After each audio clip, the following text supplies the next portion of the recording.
Good afternoon, everybody. This is Jorge Ferraez, publisher of Latino Leaders Magazine. And this is the second day of our Latino Franchise Symposium that we kicked off yesterday, May 14th, with a couple of very good and interesting topics and conferences and panels. One about the importance of inclusion and diversity in this business, delivered by one of our sponsors and partners in this Latino Franchise Symposium, the Chief Diversity and Inclusion Officer of Young Brands, James Fripp. And later on, we had a very interesting discussion also with some people that were experts in brand equity. And these people, these individuals led by our good friend, Lawrence Newell, who is the managing director for the Americas of this company called Brand Finance. And they did a fantastic presentation on how important is the brand and how can brands acquire equity and value to be able to go forward and add that value to the company or to the owner of that brand.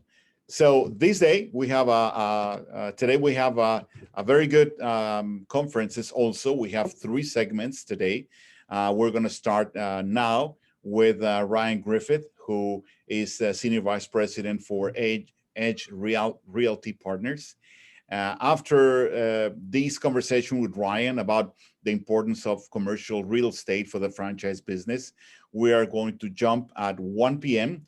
with a panel with the with a Small Business Administration series of panelists that are going to start talking and explaining how can the SBA be resourceful for franchisees and entrepreneurs to fund an existing business or even to fund the first time franchise operations for someone interested in that. And later on is where we are going to have at 3 p.m. we're going to have the panel with the International Franchise Association and some experts there that are going to talk about the importance of this organization and how can be of support and can be a resourceful website and organization for people interested in the franchise business as well. And they are bringing 2 great examples, 2 entrepreneurs themselves who have benefited from this support and that they are going to tell their stories. But now we are going just to welcome our first speaker for the day. And as I mentioned before, we have with us Ryan Griffin. Ryan is Senior Vice President with Edge Realty Partners. And he has been in the area of leasing and pad development in Dallas for many years. Many years, almost 2 decades. And he has a lot of experience in this side of the formula in which franchisees and franchise business needs to establish and need to kind of operate on a site, on a commercial site that actually exists. Recently, we have seen a lot of web-based franchise and app-based franchises, but let's remember that most of the business is made from brick and mortar stores, shops, either with a dining room or either with a go-through or drive-through window, not only for food services, but many other services that we now know that the franchises business offers. Pet clinics, medical clinics, dry cleaners, education academies. I mean, and you can mention hundreds and hundreds of different categories. Ryan has negotiated over 100 lease and sale transactions, and he is very experimented in this. So Ryan, thank you very much for joining us. And I understand you are driving right now, getting to your office, but we are very happy to welcome you here. And well, we would like you to start a little bit making or explaining to us what is your role and what have you been doing all these Sure. almost 2 decades of experience. Absolutely. Thank you for having me today. So in the past, I have worked with tenants directly as their in-house real estate manager, if you will. And then for several years, most recently, I was on the ownership side of the business. So from a development standpoint, we were chasing pads to purchase, and then I had a ton of interaction with franchisees and franchisors who were looking to open new restaurants or new businesses. And so we were always kind of connecting the dots with intersections they wanted to be at, and working with their franchisees to kind of land their new restaurants or new concepts there. Currently with Edge, I'm more on the brokerage side of things, but work a lot with developers and with the end users or the franchisees to find properties, to acquire them. And then, if it's for a developer, we would acquire or ground lease to the user thereafter. So it's been an interesting time thus far. I think we're all really fortunate to be in Texas, and I think Texas has been insulated for the most part from a lot of the COVID stuff, and drive-throughs have been huge. It's right now it's definitely important to have a drive-through, and I would say nearly 80% of business is being done through the drive-through. So that's really what's been my focus most recently. Now, before let's talk about your experience and your view on how important is the commercial side for a business, and especially when you have a franchise business in which you may have a recognized brand that has signs and that has some colors and flags and colors to show to consumers to go to your store. And it's not a business that you can hide and just rent any commercial site. You need a good site. You need visibility. You need traffic. You need some areas that are required maybe by your franchisor to be. And so in your experience, what are these main characteristics? What are these the key elements of a commercial site for a franchise? I think first and foremost, you got to be chasing the daytime population. That's everything for QSRs or any sort of franchise, really. I mean, you need people, you need vehicles per day. But then from a fast food standpoint, obviously accessibility and convenience are probably the second to that. And that would include just ease of access into the site. If it's a hooded left turn into the site, and functionality getting back onto the road and to where their next destination is. Because at the end of the day, it's all convenience based. And so if it's not convenient for the customer, then they're going to go to the next location or the competitor. So that's really how we kind of focus. You could do something as simple as plotting on a map all of the Chick-fil-A locations in the city of Dallas or Austin or Houston, and they kind of maybe create a roadmap for where you might want to look. And then from there, you really have to zero in on the fundamentals of the site. Yeah. Now, what experiences that you have had? For example, could you tell us some stories or some actual cases that you have worked with in which the site was relevant or a key element for the success, or maybe not the failure of a business that you know? Absolutely. I think that there's oftentimes, from a franchise standpoint, the money and the equity that you're needing and wanting to use to open the business, you're trying to keep it to a minimum, right? You're trying to not blow your budget, And I think sometimes a failed mistake is not paying enough for a site. Maybe taking a site that's inferior just because you're trying to save a dollar. And it might not have some of the key fundamentals like access or visibility that you need to the road. And so I would say that's a huge thing. You can't compromise on the site, dynamics and fundamentals. And so I think you've seen that most recently with some of the Taco Buenos that hit the market that have closed. Some of them are just almost impossible to get to. And then from a success standpoint, I think you really need to look at the national concepts and what they've done and what they've been successful with, and try to duplicate that as best as possible. So.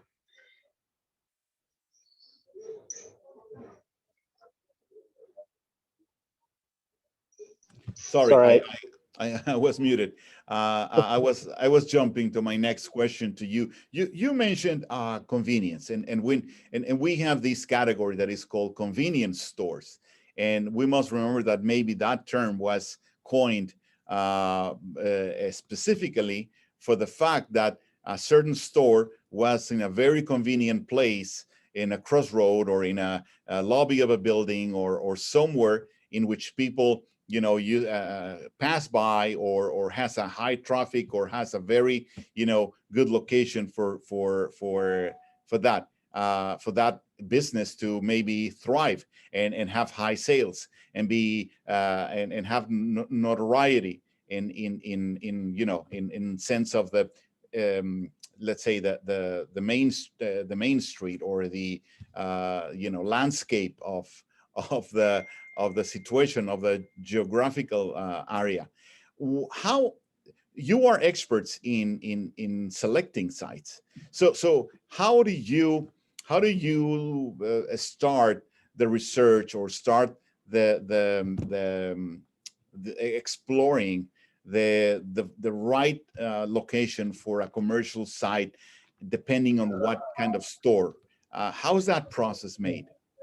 I think demographics has a lot to do with it. Each concept has kind of their customer base. Maybe the franchisor already has a lot of this information, so maybe they have targeted markets or targeted intersections on where they want to be, based off of demos or based off of historical sales volumes of the competitors. So usually, from a brokerage standpoint, we look to the franchisor or franchisee for some sort of baseline as to where they want to be. But like I said, demographics, traffic counts are definitely the largest indicators of a target intersection.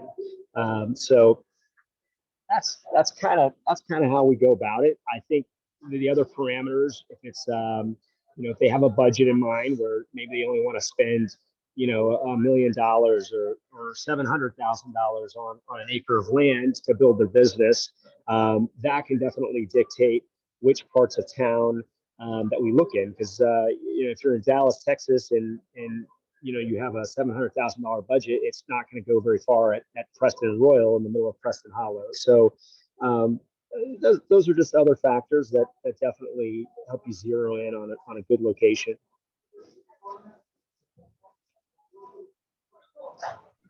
Okay, so now going forward to what happened last year, suddenly the COVID hits, and most of this industry, especially the dine-in restaurants and the shop-in stores and all that, suffered and were hit tremendously, at least at the beginning, and then later on. For in different stages, in different situations, depending on the state and depending on the area of the country. But most of these businesses were affected tremendously, and some of them recovered, some others didn't, some others did something to avoid going under. What was your how would you describe the situation, at least with the businesses and the brands and the projects that you were involved with? I mean, I think I started off the conversation today with saying that if you had a drive-through, you were doing better than 99% of the other businesses during COVID. A lot of them were able to maintain operations and even pick up sales through the drive-through, and that was crucial. And I think if you are in a position where you are leasing your space, your relationship with your landlord was also fundamental during COVID. And it was kind of a luck of the draw as to if your landlord was going to, accommodate your request to maybe defer rent or, work with you on rental payments, especially if your business was closed by the city or by the government. Some landlords would push back and tell them to look to their business interruption insurance, which may or may not have included pandemics. So it was a stressful time for a lot of business owners. But the restaurants and the coffee guys, they all fared fairly well and made it out alive. So I would say that the COVID thing has actually created some opportunity in the market today. It's unfortunate, but there's been a lot of businesses that have closed, and somebody's lost business is somebody else's opportunity to get in at a relatively affordable deal, if you will. All of the infrastructure for a lot of these restaurants are in place, and so if a new concept or franchise comes along and just needs to make minor tweaks or cosmetic changes, there's real savings in that. So we're seeing a lot of people to find these spaces and kind of make light of the situation. Mm-hmm. Now, you just mentioned something really interesting, which is the category of coffee shops. And just to take that as an example, to illustrate all the people that are, interested in that category, why do you think and where do you think was the transformation that the coffee shops have made? Why? I mean, this is an industry that most of us have been able to witness.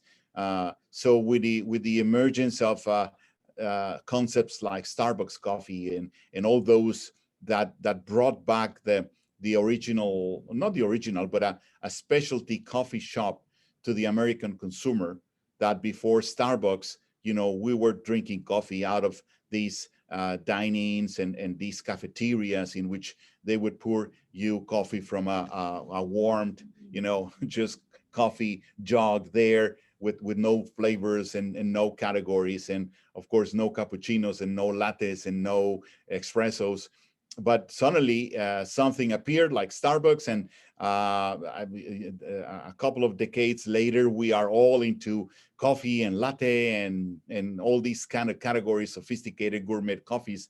And then now you're mentioning that is one of the categories that is transforming more due to the COVID thing. So can you elaborate a little bit on that? Because I think that's a very interesting case in the industry. Absolutely. No, I mean, the first part of your question, I think you're absolutely right that Starbucks was, instrumental in kind of opening America's eyes at a minimum to the full barista experience, with all these different coffee types.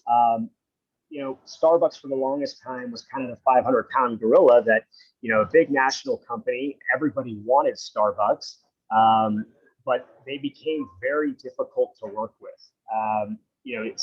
It's a very long lease process, lots of stipulations. And so I think out of that bred some smaller coffee guys that have come to become bigger coffee guys. Right now in the DFW market, there are, 4 or 5 different new coffee concepts that are rapidly expanding. And if you think about the business particulars of the coffee business, you are selling a flavored cup of water that has a very highly addictive drug inside of it, right? So what could go wrong with that business plan, right? flavored water has high margins, and the addictive nature of caffeine keeps your customer coming back. So for me, it seems like a beautiful business idea. And if you can leverage, merely 10 or 20% of the sales that like a Starbucks does, I think you're doing fantastic. So you've seen them do really well through the COVID experience. The drive-throughs have kept them all alive, and if nothing else, it's a way to get out of your house and go grab a cup of coffee, and they can take smaller pads, half an acre pads, and do the same kind of volumes as a Burger King who's on a full acre paying way more money for the land. So I think they're, we'll see how it goes. I'm sure with so many coffee concepts out there competing, I'm sure there will be a few failed concepts, but to me, it seems like just the nature of it, with the high margins and the caffeine related nature, I think it's got some staying power and will continue to grow. Now, continuing with this line of reflection, Ryan, and having the experience that you have had in closing deals with landowners and with developers and all that, what is the trend? What trend have you been observing over the past few years with these stores? Where are we going? For example, one of the trends that I can bring up that everybody is observing is that the traditional gigantic mall, it seems to be dying. No, right? It seems to people are not going to these gigantic malls in which you used to find the cinema and the cafeterias and the food court and all these big Macy's and Nordstrom and dealer stores, as anchors, and then a lot of other stores in between them. What are we seeing? Do you have any idea on what are we going to be seeing into the future on these trends? Yeah, I think that there were some trends that were already in place before COVID. Like, I think the mall situation has been kind of declining for a while, and I think there are certain larger format restaurant concepts as well that have been on the brink of failure even before COVID. And so COVID was something that really helped kind of sort out who the weak links were. And so I think some of the trends you might see out of this is beyond the drive-through thing, which I keep harping on, but you're seeing a lot of concepts that have never had drive-throughs before, like Chipotle or Panera or Shake Shack, or all these different users, Zoe's, that never really have been drive-through candidates. Now all they want is drive-through spaces. So I think that's an interesting trend. I think that a lot of businesses are becoming leaner and meaner, and that means getting more efficient with their space. So maybe that means, once upon a time they built 5,000 square foot restaurants. Now maybe they'll build 2,500 square feet and add a larger patio on, which maybe they don't have to pay rent on the patio space. So they're picking up the same amount of table space and patrons, but not having as much overhead. So it's really kind of become an interesting dynamic. I think, right before COVID, everybody was kind of the thought process that there were so many goods that were being sold over the internet that the industrial rental space and industrial rental rates were increasing while the retail rental rates have been kind of stagnant and not really increasing at the rate that they have been in years past. And I think there's something to that. I think that the industrial boom will continue and a lot more goods will be purchased over the internet.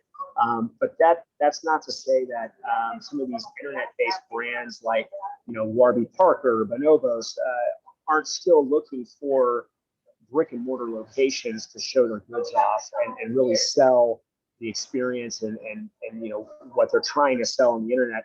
It can only be shown so far on a screen. People need to touch and feel things. So that will always be a mainstay. Will it be in malls? Probably not. Will it be in outdoor malls? Probably. People still want to come out for experiences and go to dinners and lunches and breakfasts. And so I don't think that the retail landscape is going to completely turn on end like a lot of people have thought. So, and I hope not for my business sake. Yeah, of course, of course.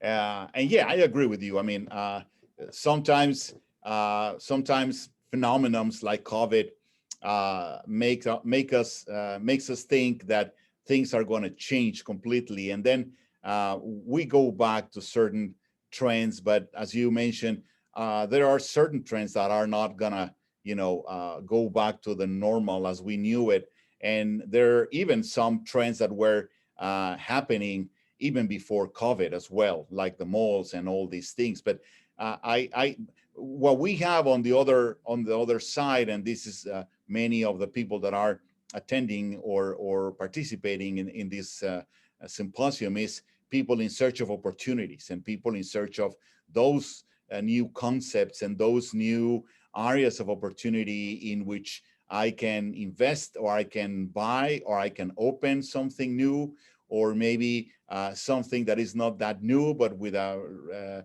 special twist, or like a special, characteristic that makes me, go in a different way. And before opening to question and answer, that we have like 2 or 3 already here in the log, I want to ask you something that many people usually ask to our panelists, and I see a couple of questions there here on that. How difficult is for small entrepreneurs, and especially minority entrepreneurs, to finance or to get funds to acquire either a lease or acquire a property? And as I understand your group, what you do is that you own the land and the building, and you lease it to some operator. How's that work, and how can you explain to people interested in financial ways on how to do it?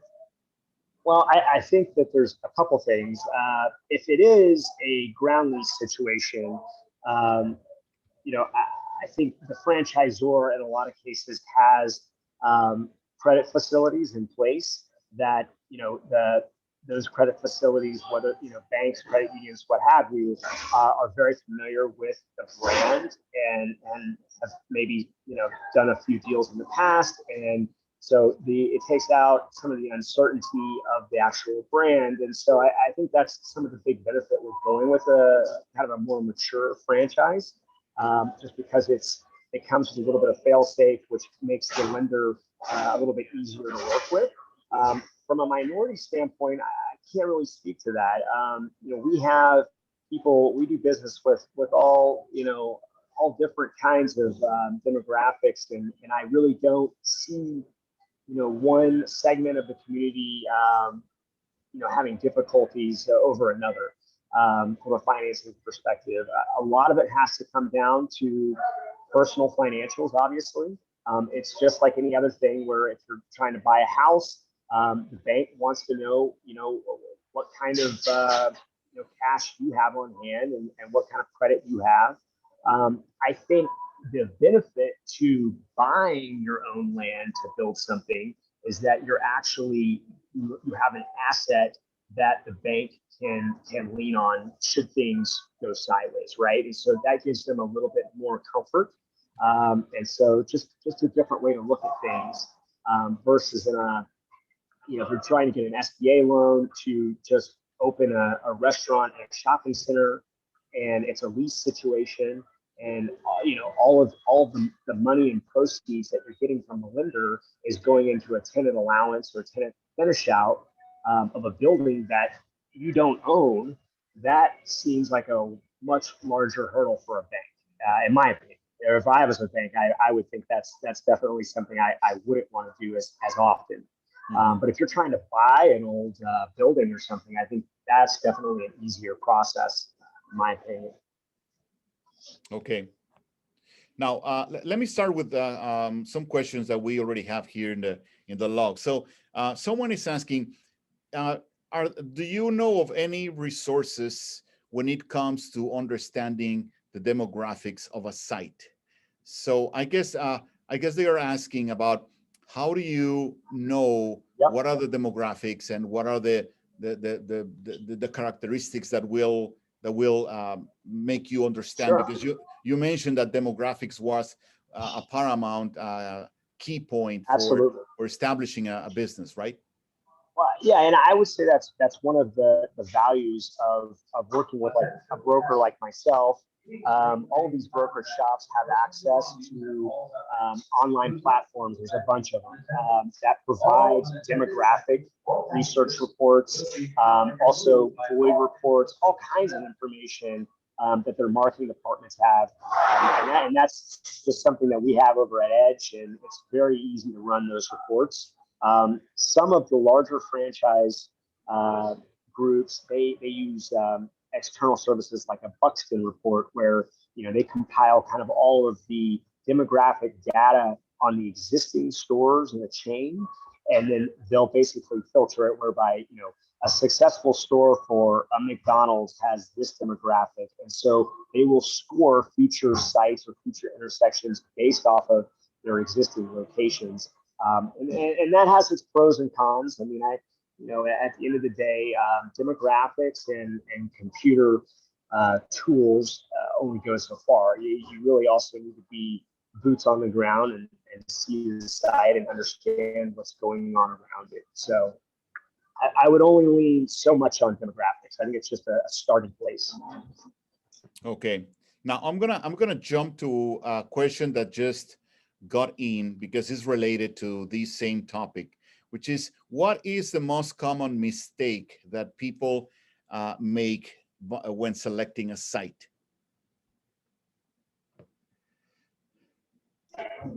Most common mistake, we touched on it a little bit earlier. I think compromising the site fundamentals for price. Yeah. I think the better sites carry a higher price tag. And that all should be very, you should see that in the equation of your sales, right? Your sales should be better and the site should be more successful with better fundamentals. So I think that's huge. I think, really understanding the site and spending time at the site. I can't tell you how many times we'll be on a site tour and, maybe a real estate manager will drive the intersection one time. The entire interaction is maybe a 10-minute experience. And for me, if it was my business, my franchise, and I was really trying to understand an intersection, I would spend some time there. I would park the car, see the vehicle traffic patterns, know where people are going, where they live, and understand, if you're more of a breakfast oriented or a coffee oriented or whatever, you need to know which side of the road you need to be on. You really need to understand the fundamentals of the site you're picking, and there needs to be some thought and a thesis behind why this site is perfect for whatever business you're trying to open. So. Okay, great. Now let me jump to the another question that I think is really interesting. It says, you've been talking about drive-through. Are there any specifics in regulations when you want to open a drive-through regulation, a drive-through location opposed to non-drive-throughs? Absolutely.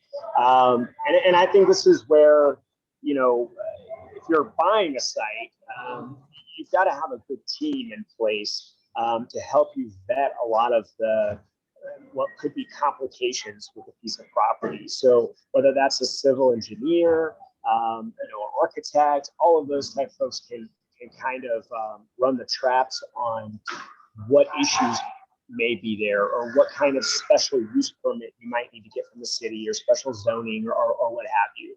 And I think that's absolutely something you need to know about before you put a site under contract, because that will dictate the amount of time you need before you go and close on the property.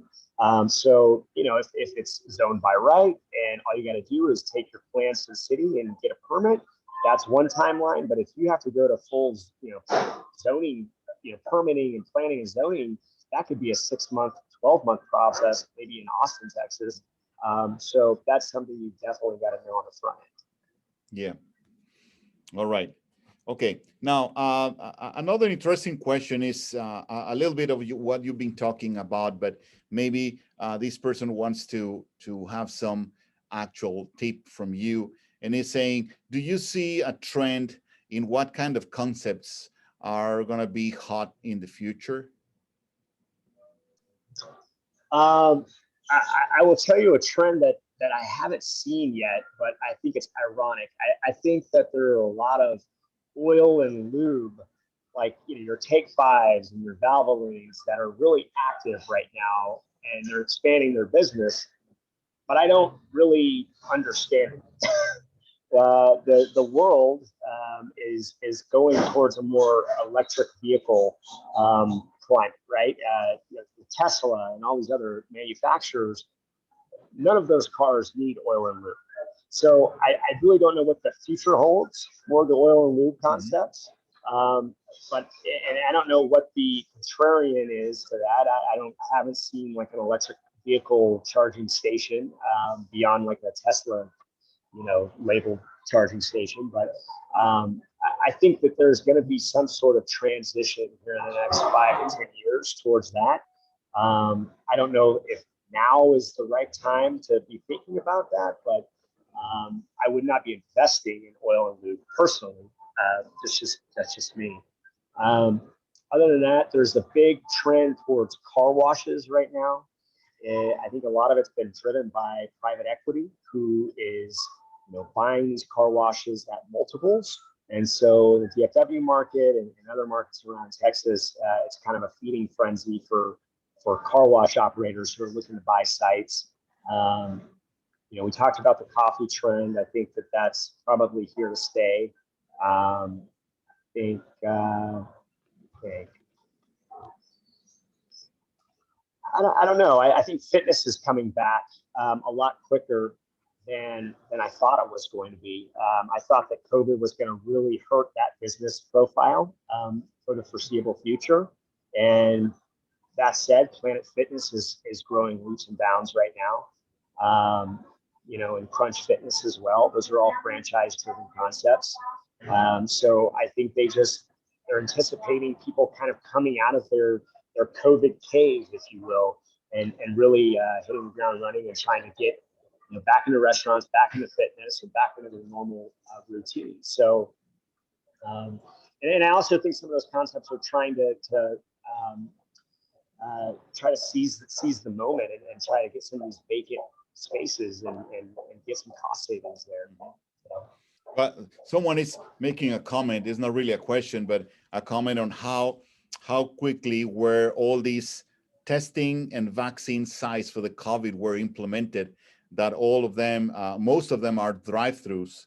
And, but of course, this is not these sites are not franchises yet, right? I know that some pharmacies are starting to organize that in some hospitals, but it's not like a established franchise right. still, right? No, I think a lot of them had temporary leases. They were just basically setting up shop on vacant pads or vacant gas station buildings and trying to make money quickly. I don't think you'll see these drive-through testing stations here to stay, honestly. All right. Well, I think we have a couple of more questions, but we're getting into our time, and somehow these questions are a little bit similar to what we have already asked you. I think we have a pretty good sense now of, first of all, how relevant is a commercial side for a franchise business. What are those in your view that you told us are recovering better than others?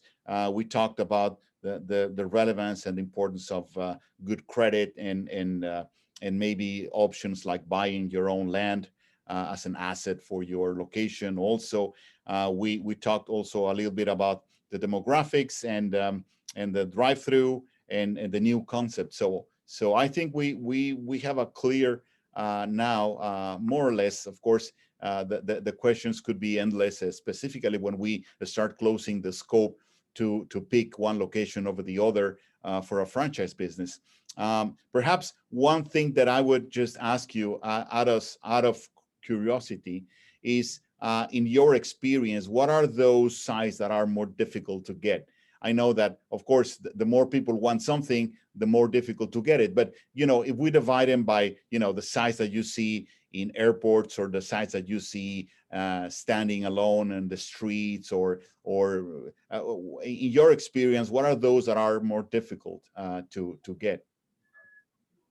I think there's been a lot of vacant bank buildings that have hit the market, and a lot of those bank buildings have excellent real estate, hard corner sites in a lot of cases.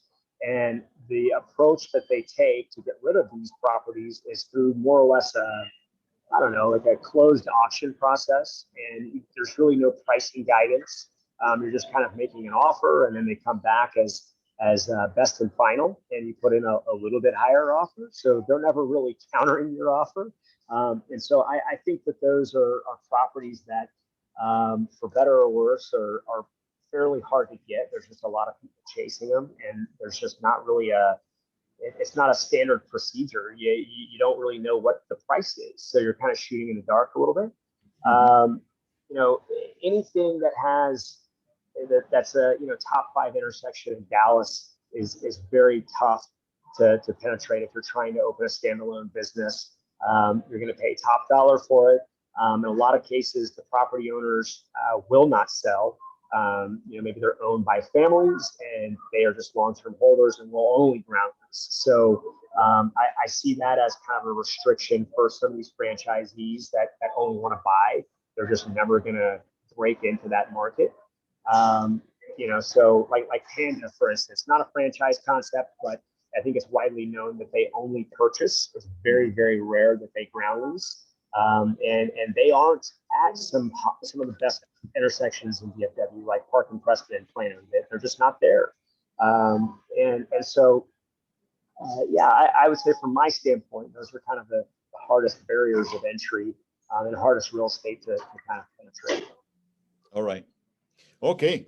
Well, Ryan, thank you very much. I think you just gave us a very, very good vision from your standpoint as a broker and as a commercial real estate expert, on how important is this.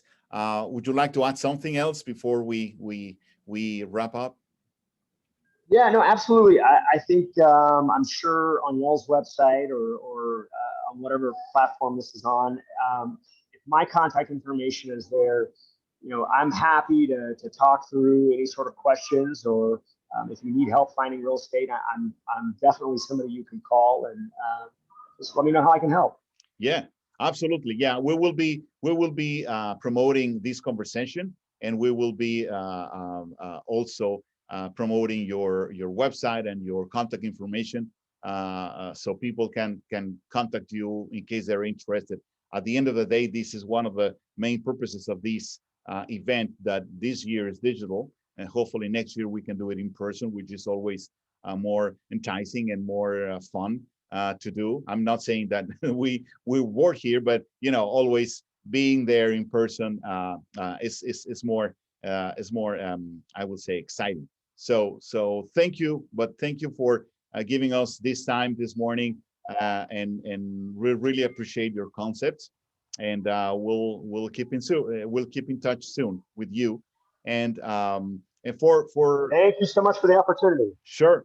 Thank you, Ryan. And for the people who are participating, I just want to say that in 15 minutes from now, we are going to start live our next panel, which is how to finance a franchise business in partnership with the Small Business Administration. And we have great speakers there. We're going to have Roscio Rueda, who is a SBA lending expert and group vice president for LiftFund. We're going to have James Stokes, executive director of Alliance Lending Corporation, and Mark Hare from the SBA financing expert, and all of them moderated by Derenda Fisher, who is a leader and a relations specialist at the Small Business Administration. So please don't go away too far. I will see you all in 15 minutes from now. Thank you very much.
Can you guys hear me okay?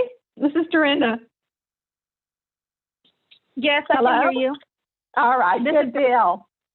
Hey, good afternoon, Derenda. Yeah, I can hear you as well. Good James deal. Stokes. My speakers on my computer are not working well. I think I need to take my laptop in for servicing, so I'm dialing in. I think, and Mark is trying to dial in right now. Yeah, I guess with all the work you guys are doing over at SBA, you're probably just wearing all that equipment out, huh? I mean, there's smoke coming out of things. Hey, Roscio, Hey, how are Rosie. you? I'm good. Hey, pretty Good to see lady, how you you. doing?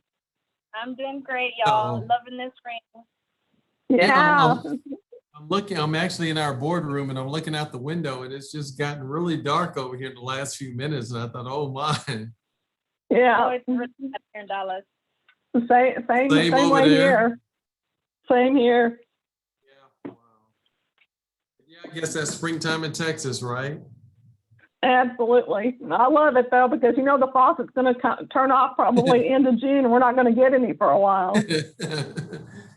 Yeah, I it's don't like it funny. because I want to get in my pool. Yeah. Because of what? I want to get in my pool. It's Oh. been too cold. Yeah, it's funny. I serve on the advisory council for the College of Business at LSU, and had a guy out last night. My wife and I took him out to dinner. He was in town, and he said, "Yeah, James, I'm so sorry I brought all this Baton Rouge weather out here with me." I said, "Well, just promise to take it back with you when you leave. We'll be okay." So, Oh, thunder rumbling now. yeah, I mean, I think that's the thing. So, but hopefully we'll get through everything and not have any problems. So, and Derenda, I guess, so you know, so this is multiple days, not just today then, right? So yesterday. Yeah, and- it was actually a week-long event, and so we got to, we were just chosen for this specific panel. Mark is having some trouble getting on. Oh.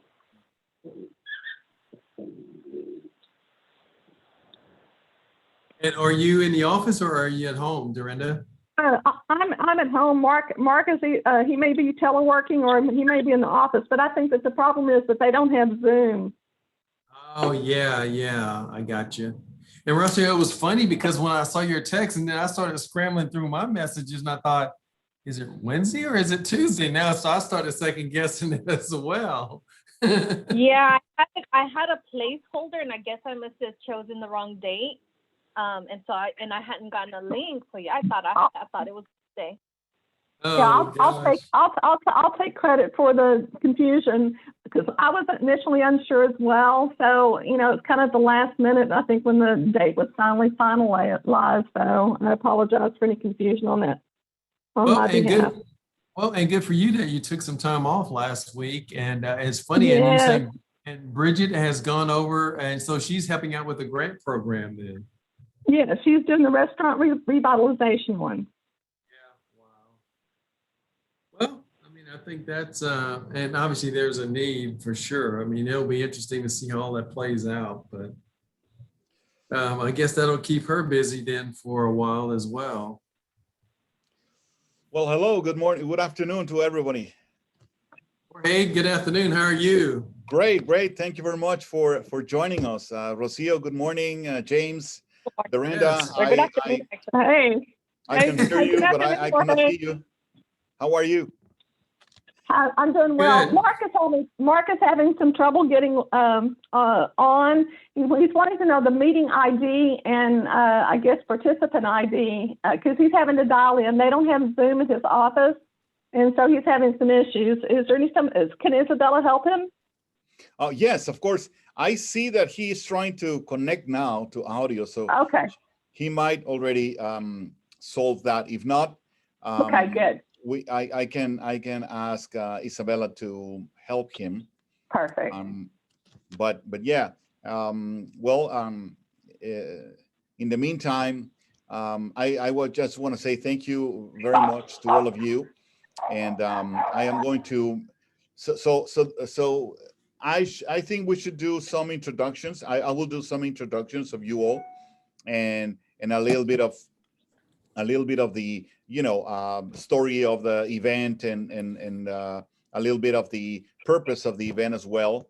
And then I will just introduce you, Derenda, so you can be the moderator for Mark and Roscio and James, right?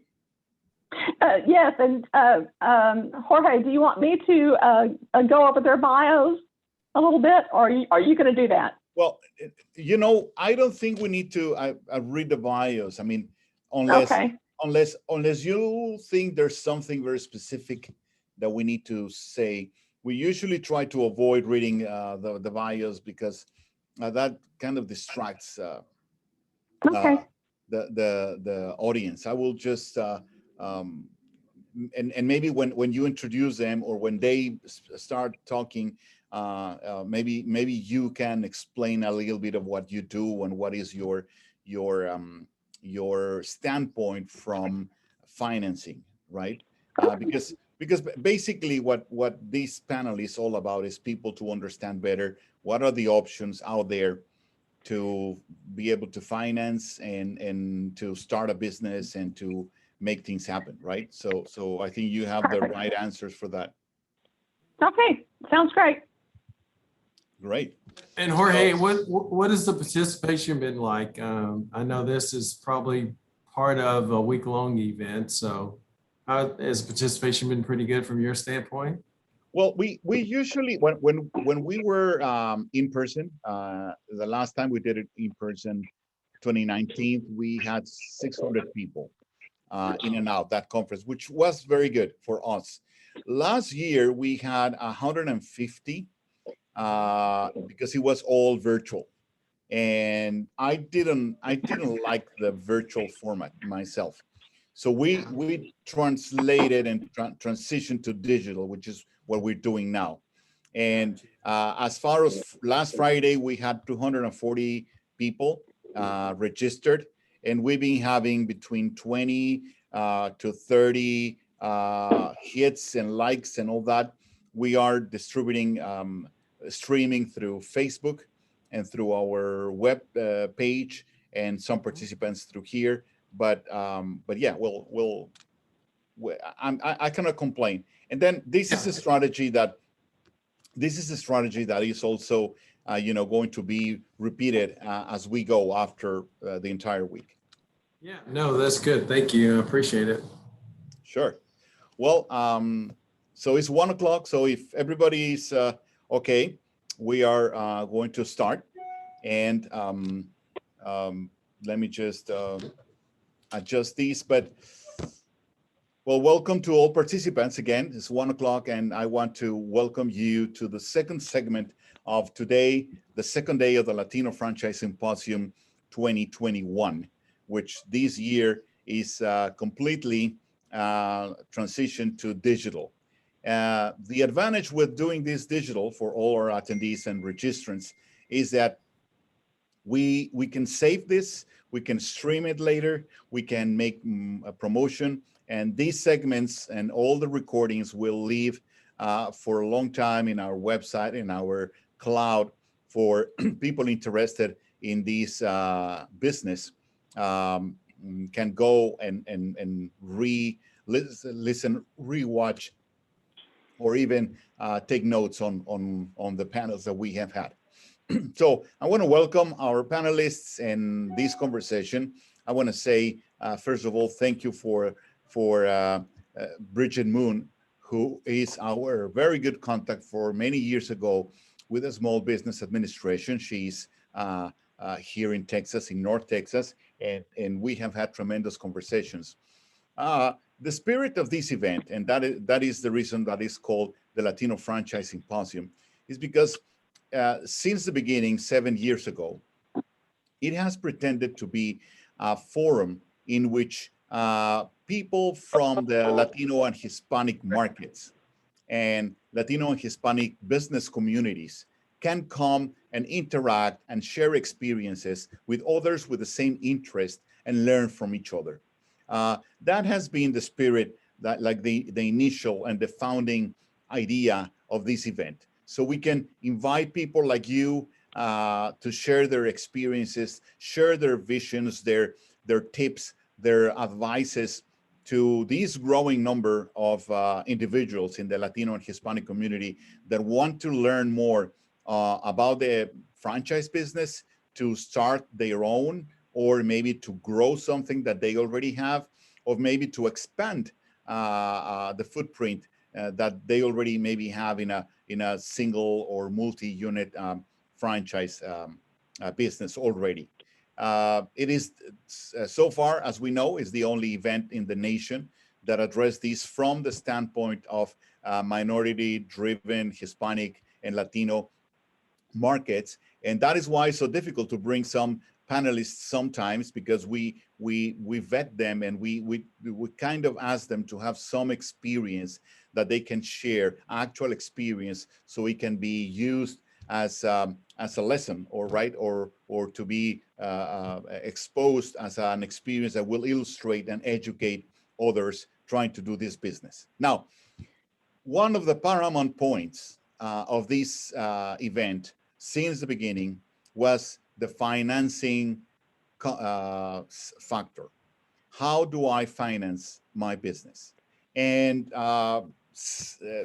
we have some situation in the Hispanic and minority business, but we all know, and especially the recent data released by the United States Hispanic Chamber of Commerce and the Census Bureau are telling us that Latinos and minority-owned businesses are still way behind access to capital, way behind the education they need to have to know how to do it, and they are underserved, and they feel, according to our own research, they feel that large, big institutions like banks, they don't understand exactly and pretty well or completely their needs for finance.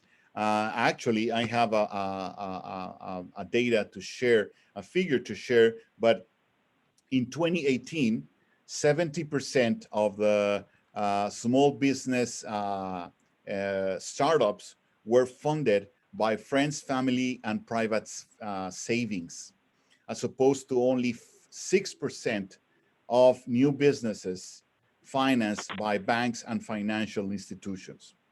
That is not only, a great opportunity for whoever wants to come in this market, but also shows the delay or the situation that we have in this market that we need to understand, and we need to kind of push how can we change that. Because on the other side of the coin, we have that the Latino community, especially the Latino community and the Latina community, is highly entrepreneurial community. For every 100 Latinas in the community, 510 become entrepreneurs each month in 2018. Also, this is data from 2018. So it is very interesting, and that is why we, from the beginning, we have partnered with the SBA, the Small Business Administration, which is that part of the administration and the government that helps small businesses with financial needs. And of course, we all know how important the SBA has been recently, especially in the COVID times, to support small businesses, the PPP loans that were, brought by this administration and the one before it. But we know that the factor of access to capital is paramount. So with this, I just want to introduce our three panelists and our moderator. And I will start by introducing Roscio Rueda. And Roscio is lending, she is the group vice president for LiftFund and in the area of the SBA lending, as I understand. So Roscio, welcome, and thank you for participating with us. Then we have also James Stokes, who is an executive director of Alliance Lending Corporation. Welcome, James. And as a third panelist, we have Mark Hare, SBA financing expert. as I understand. For many, many years, you have partnered with the SBA, and you've been facilitating both sides of the formula, as I understand from your bio. And also, we have as a moderator from her phone, Derenda Fisher, who is the lender relation specialist for the Small Business Administration. I hope I didn't make any mistake in your bios and titles. If I did, please, I apologize, and you can clarify that after you start. So welcome again, ladies and gentlemen, and Derenda, please, is your panel now. All right, thanks so much, Jorge. I really appreciate it. And thanks everyone for this wonderful opportunity. Again, my name is Derenda Fisher. I'm an SBA Lender Relations Specialist for the SBA Dallas-Fort Worth District Office. I worked for SBA for 15 years and also had a previous experience as a franchise lending officer, so I know quite a bit about franchises. Again, I want to thank our panelists, Rosie Rueda, James Stokes, and Mark Hare for joining us. And as you can see, based upon what Jorge just explained, we have three very experienced SBA lenders who can share their knowledge of franchise lending with you this afternoon. So welcome, everyone. Well, first I want to point out that SBA has a franchise directory I want to make you aware of. And you can find that franchise directory by going to www.sba.gov, and in the search field, type in franchise directory. It will pull up, and it'll see which franchises SBA has pre-approved. The reason that's important is because SBA wants to make sure that the franchisor doesn't exercise too much control over the individual franchisees. The SBA wants to make sure that things such as having a reasonable term to operate the franchise under is protected, and that there are limitations on the franchisor's ability to wrongfully terminate the franchise. So there are certain things that SBA has put in place to protect you as a small business and franchise owner. So James, do you just give up if the franchise is not listed on the franchise directory? What do you do? I'm going to unmute. Thanks, Derenda, for the question. Yeah, no, certainly don't give up. I mean, there's definitely an opportunity to work with either a group like us or like one of the other panelists or your other bank partner, just to make sure that, for whatever reason, the franchise is not listed out there, there's an opportunity to work with SBA to get that franchise listed on the register. So no, definitely don't give up. That's exactly what we don't want to happen. So you want to go ahead and follow up with the lender and find out why, first of all, they're not listed out there, and then what would it take to get listed out there. So, and between groups like ours or traditional banks, we can find out and then get you on the register.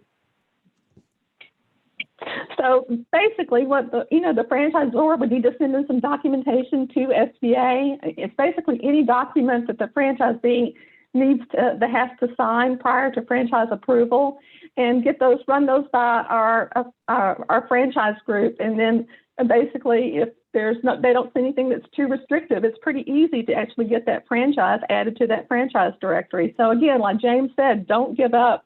Just be persistent and get that. Have the franchisor help you get that information in, and we'll get that process started. Yeah. And so, James, another question for you: what type of franchises do you see being financed with SBA 504 loans? I mean, from this area alone, I mean, we've seen like the Chicken Expresses, the quick cars. So I think from the standpoint of being able to find out, for all, I mean, our SBA is updating that list on a weekly basis. So there's probably over 2,500 franchises that are currently listed on their website. So, and I'm actually looking, even as we speak right now, I mean, it's a pretty lengthy list of franchises that are listed on the website. So if you're not sure if a franchise that you're interested in is listed, just feel free to contact one of us. On the other hand, if you say, hey, I've already seen that list, they're not out there, that's a great opportunity to work with one of us to make sure we are able to get that franchise listed. Thank you, James. Mark, can you explain the difference between the SBA 7A loan program and the SBA 504 loan program, just the basic nutshell of how each one works? All right. Well, our other speaker, James Stokes, who works at a CDC, a nonprofit organization, would partner with a bank and on kind of conventional basis to do long-term fixed asset financing, real estate, the purchase, construction, that kind of thing, under a 504, an SBA 504 transaction. Again, it's for long-term fixed assets, and it's made up of two lenders that finance your project. Under the 7A, use of proceeds is a lot more inclusive. You can throw a lot more things in. It's a bank makes the loan up to 90%. The lender receives a guarantee against that in the event of default, and the use of proceeds allows some other costs that are not allowed under the 504. The 504 is an economic development loan program, and it offers very attractive below market rates on a fixed basis for up to 25 years. That's what really makes it attractive. Of course, both programs offer the equity injection minimums of as little as 10%. Derenda, do you think I need to go any further with that, or do you think that's adequate? I think that's good. That's just a high-level overview. I think that's what we're looking for. And so the SBA, again, just to reiterate, the SBA 7A guaranteed loan program, that's where the government provides a government guarantee to a financial institution. So basically, they're standing behind as an additional guarantor in case the business were to go into default. And then that's basically, they're kind of standing in the shadows unless the business goes under, and then that's basically when they come into play.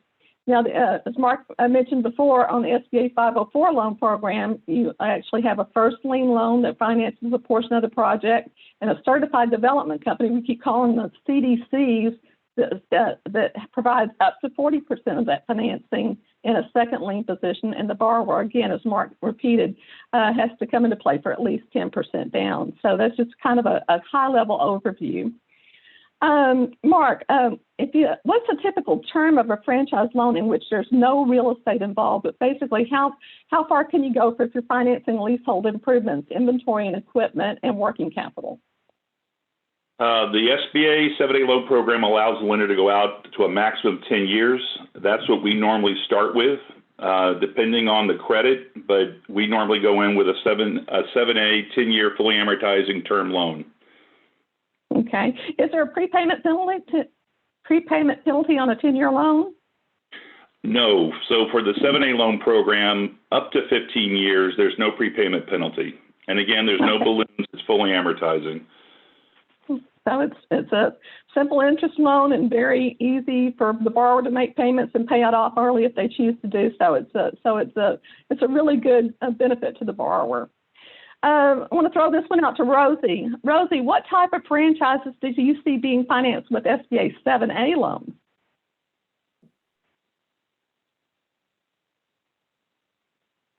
Oh, she's muted. She's muted. I'm sorry, I didn't know I was muted. So I've seen a little bit of everything. Recently, I financed a couple of gyms. There's been some restaurants. So we financed like Anytime Fitness, Hot Works. We've even worked with 7-Elevens. And so we see a full gambit of all types of industries as far as what we're able to work with. Typically, we work with a lot of franchises that are startup because unfortunately, Mark may not have that appetite for that startup just because it's too risky for the bank. And so we typically work with the startups. Okay, good. Thanks for sharing that. Does LiftFund have a minimum credit score? I know that SBA does not have a minimum credit score. Personal credit is very paramount and very important, but we don't have a hard, fast minimum score at SBA. How does LiftFund look at credit scores? So I would say we look at it the same as the SBA would. I wouldn't say we have a minimum, but there's certainly, the higher the credit, the easier it's going to be for us to get the approval. It's really about how well you're able to tell your story, and that includes your credit score. If there are some dings and some challenges on your credit, what most lenders, not just LiftFund, but what most lenders want to know is how clearly are you able to tell your story? What happened? What have you done to remedy those issues? So it's not necessarily score driven. It's more the history and just what happened and what you've done to mitigate any issues that you've had on your credit. So in short answer, no, but yes, it's kind of it just depends, case by case basis. How about collateral for microloans? If you're doing a small loan, is collateral still going to be required, or what is LiftFund's policy on collateral? And you also might go into SBA's policy on collateral. Yeah, it's the same. I would say it's about the same. We do require collateral for all of our loans. However, we can get a little bit more creative with collateral. For example, we've accepted personal vehicles that are owned free and clear. I've accepted in the past personal jewelry. And so again, this is something that the bank typically won't do. This is not typical for us either, but if it's available and the client is willing to pledge it and it is allowed, we will take it into consideration. It's just, but collateral really isn't a deal breaker. It's just, what are you willing to pledge? And if you're willing to pledge all available assets, that goes a long way. Yeah, that makes sense. And just as SBA policy goes, if you have a loan of $25,000 or less, collateral is not required. However, the bank can always require collateral. But that's SBA's policy. And then, anything above and beyond that, you really need to take all available collateral. And of course, anything over $350,000, you do have to take all available collateral. And if you have available collateral and unwilling to pledge it, then that could be a reason for decline. So keep that in mind too. And of course, in Texas, you cannot pledge your primary residence as collateral on a commercial loan. So if you had rental properties that had some equity in them, you could pledge those, but you cannot pledge your primary residence. Let's see. Hey, Mark, what about the length of the franchise agreement? How long should the franchise agreement be? Well, SBA requires that the franchise agreement be for the term of your loan, the bank loan. Are we talking? Yes. But that's the general rule. Yes. And so if you have, say you had a 5-year term and then you had options for renewal for another 5 years, that should also be acceptable. That would be. In the same way if you're going into a lease facility, they require a lease for the term of the loan, because a lot of franchise deals are businesses are going into lease space. So SBA would want, and the lender would also want to see a lease for the term of the loan, or it has options for renewal for the term of the loan. So they need to all match up. Okay, Mark, if construction is involved with my franchise project, do I immediately have to start making principal and interest payments, or can you include an interest-only period while the leasehold improvements are being constructed? I love your questions. They just answer themselves. Yes, you would put an interest-only construction draw period on any project that has construction, just given the type and size of the project and at the interest of the borrower. But to make a note back to the landlord, so a lot of these franchise requests that I see that are not real estate related usually involve leasehold space that have some sort of build-out, finish-out requirement cost, as well as FF&E, working capital. Going back to the landlord, we do look for landlord concessions. We like to see if the landlord is willing to provide some sort of incentive to the tenant, and if he'll pledge those funds up front into the project before construction, we can actually count that as equity in the project. If it's something that comes in on the back end, once the completion or the certificate of occupancy is obtained, then we can. It helps the overall credit, but we can't use that necessarily for equity injection. Oh, that's a really good point. Thanks for explaining that. That's really good. James, explain why SBA 504 financing is so attractive, especially right now for SBA borrowers. Thanks, Derenda. Yeah, I think certainly one of the reasons that it is definitely most attractive is from the standpoint that the applicant actually gets to come to the table with a smaller injection, basically meaning that, we partner with a traditional bank or credit union. So basically we're splitting the risk. So a traditional bank or credit union will be in a first lien position doing up to 50% of the loan amount. We would be in a second lien representing SBA for up to 40%. So in most cases, the applicant can come to the table with as low as 10% down. There are some exceptions, but for the most part, out of pocket for the applicant, would probably cap out at about 20%. And then the other interesting fact from our standpoint representing SBA is that the interest rate would be fixed or capped at a certain rate. So what we basically determine, or SBA determines what that rate will look like on a monthly basis. And for the month of May, to give you some idea, so a 10-year fixed rate interest was 2.612 on basically equipment type loans, and then on the 20-year or 25-year term, 20 years it was about 2.845 fixed, and 25 years 2.933 fixed. So basically, the combination of coming in with a low rate and a low, basically at a term where the loan interest rate is fixed makes it pretty attractive for the customers in most cases. Yeah, that certainly makes it attractive for the SBA borrowers. I know that SBA 504 lending is been going up in our fiscal year 21, and while 7A lending's been down a little, 504 lending's been going up. So I'm sure that that's part of the reasons why right there. Exactly, having that fixed rate is attractive. Yes. Yeah, and on a commercial deal, having a fixed rate for up to 25 years is very impressive.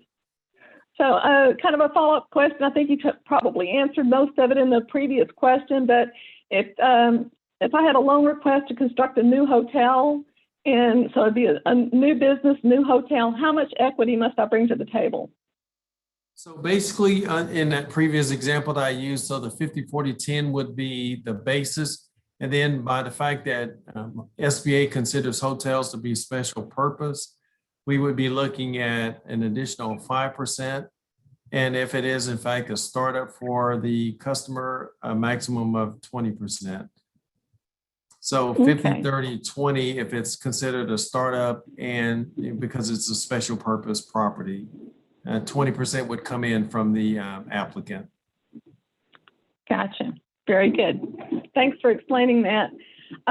Rosie, what type of loan programs offered by LiftFund can be used to finance franchises? I know that you have a variety of loan programs there. So can you tell us a little bit, go in a little more detail about exactly what loan programs that LiftFund participates in? Right. So most of our franchises would fall under our SBA 7A Community Advantage, which is right under a regular typical 7A, but a Community Advantage loan is there for businesses that would not typically qualify for a 7A at a bank. And this particular program, the max we can lend is $250,000. So that's one of our programs. So it's up to $250,000 under that program. Then we have traditional financing that's non-SBA. We can lend up to $500,000 if it includes real estate. We also offer, like James, we offer 504 programs. So we're also a CDC. And then on a smaller scale, if you're gonna need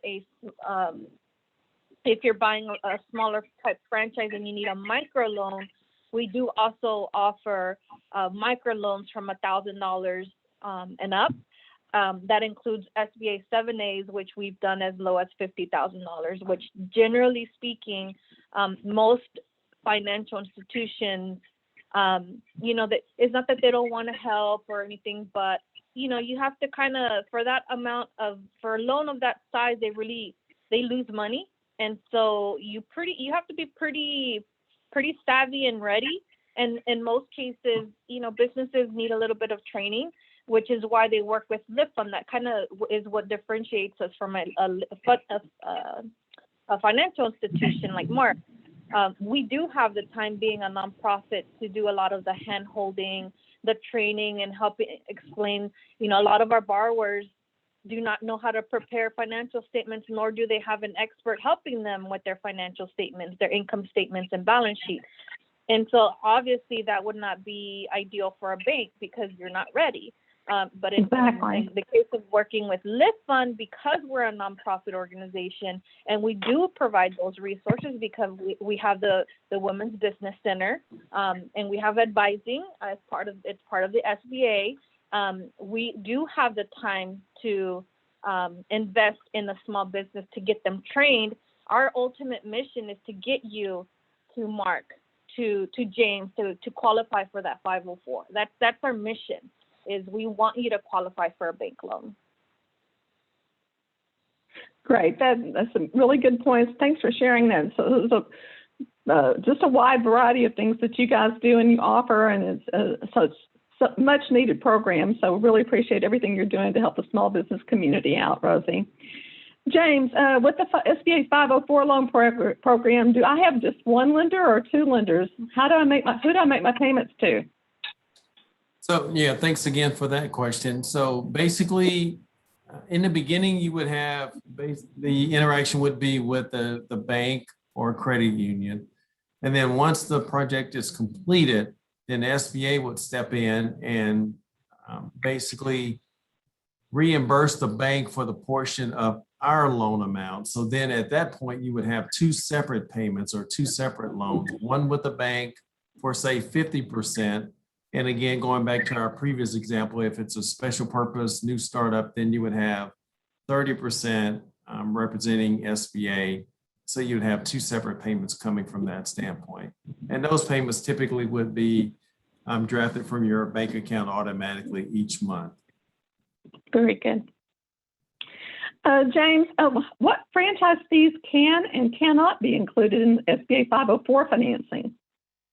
So from the 504 standpoint, we are pretty much interested in the real estate piece or the fixed asset portion of the transaction. So the franchise fees would have to be financed either through one of the other SBA products that's offered by Roscio and LiftFund or an institution like Mark's Bank separately from the 504 piece.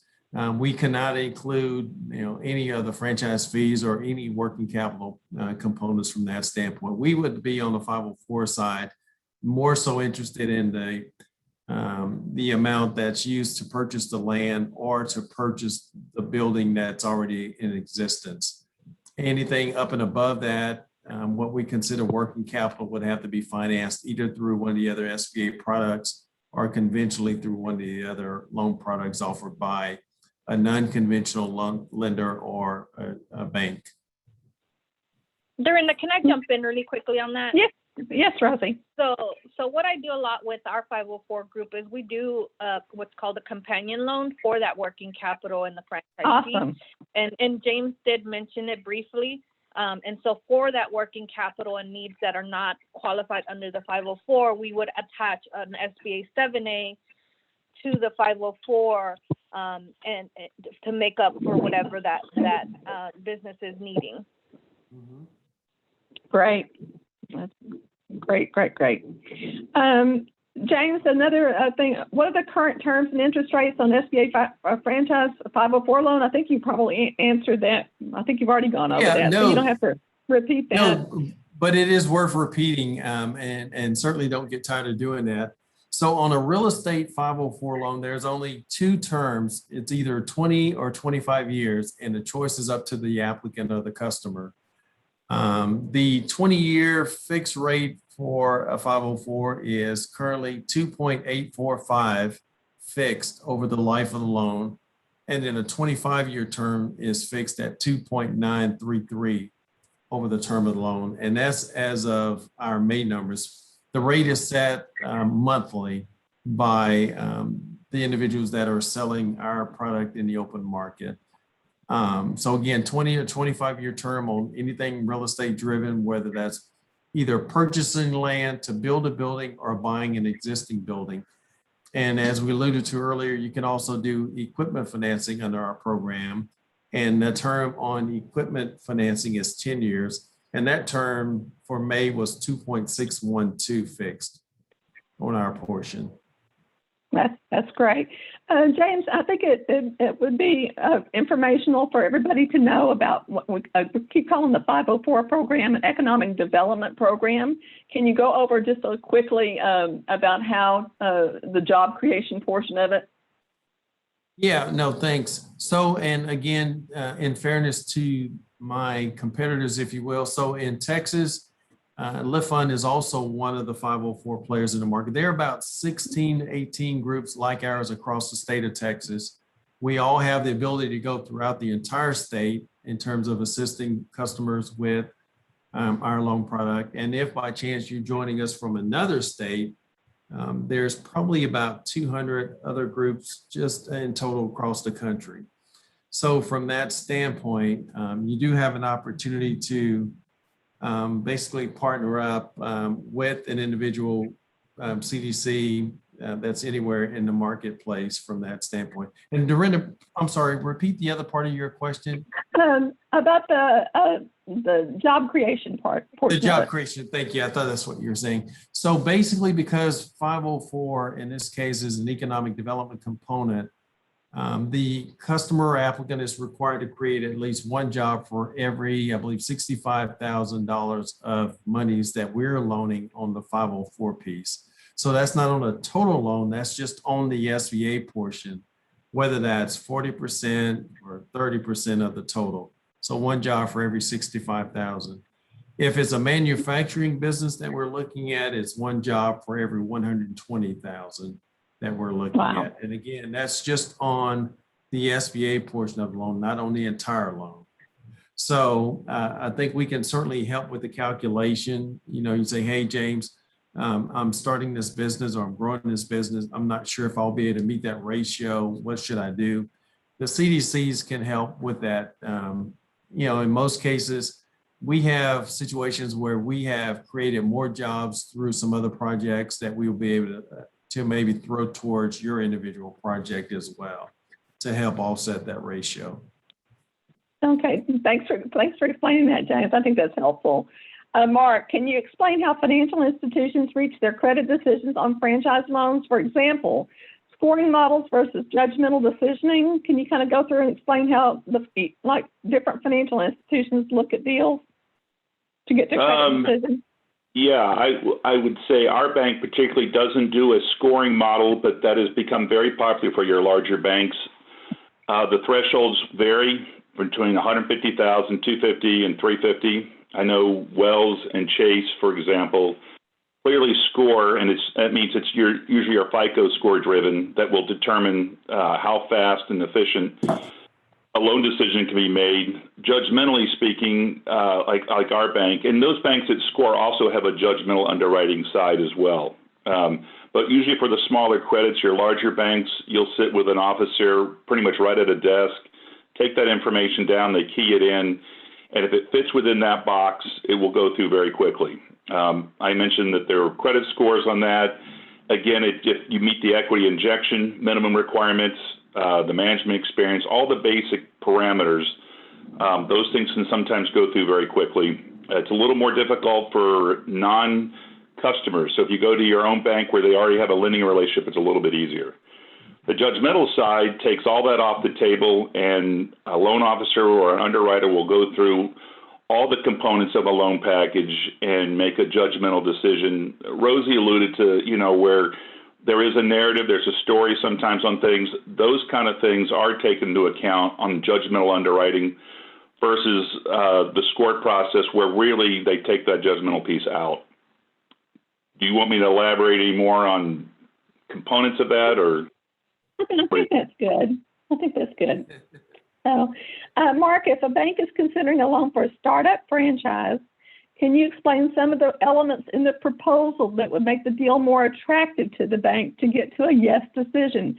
For example, things such as outside sources of income, equity, collateral, projected cash flow, et cetera. So can you go over a few things for if it's a startup franchise about how it's easier to get to a yes if certain components come into play? That's a good question. So quickly, or more summarized, yes. So anything that's projection-based, a startup would be projection. If you have an existing franchise or a business and you want to do something that's not a like-kind business or doesn't complement your existing business, we're going to look for projections to show repayment. Even with projections with good assumptions that support them, we will normally look at our bank, we look for an outside source of ongoing income to help the overall cash flow that will determine our debt service coverage ratio requirements. And simply put, we just want to see that you have enough net income to support the debt service from a 1-to-1 or I think SBA is 1.1 to 1 coverage. But so outside sources of income could include spouse, outside income. And when we say global cash flow, we simply mean that we run all your personal household expenses against your household income. Anything left over is considered discretionary income that I could move back over to your projection model, take the net income off of the projections, add your outside discretionary income, and come up with a global cash flow amount to service your new proposed debt. Some of the things that we look for clearly on a startup application is going to be the management experience, industry experience. That's key.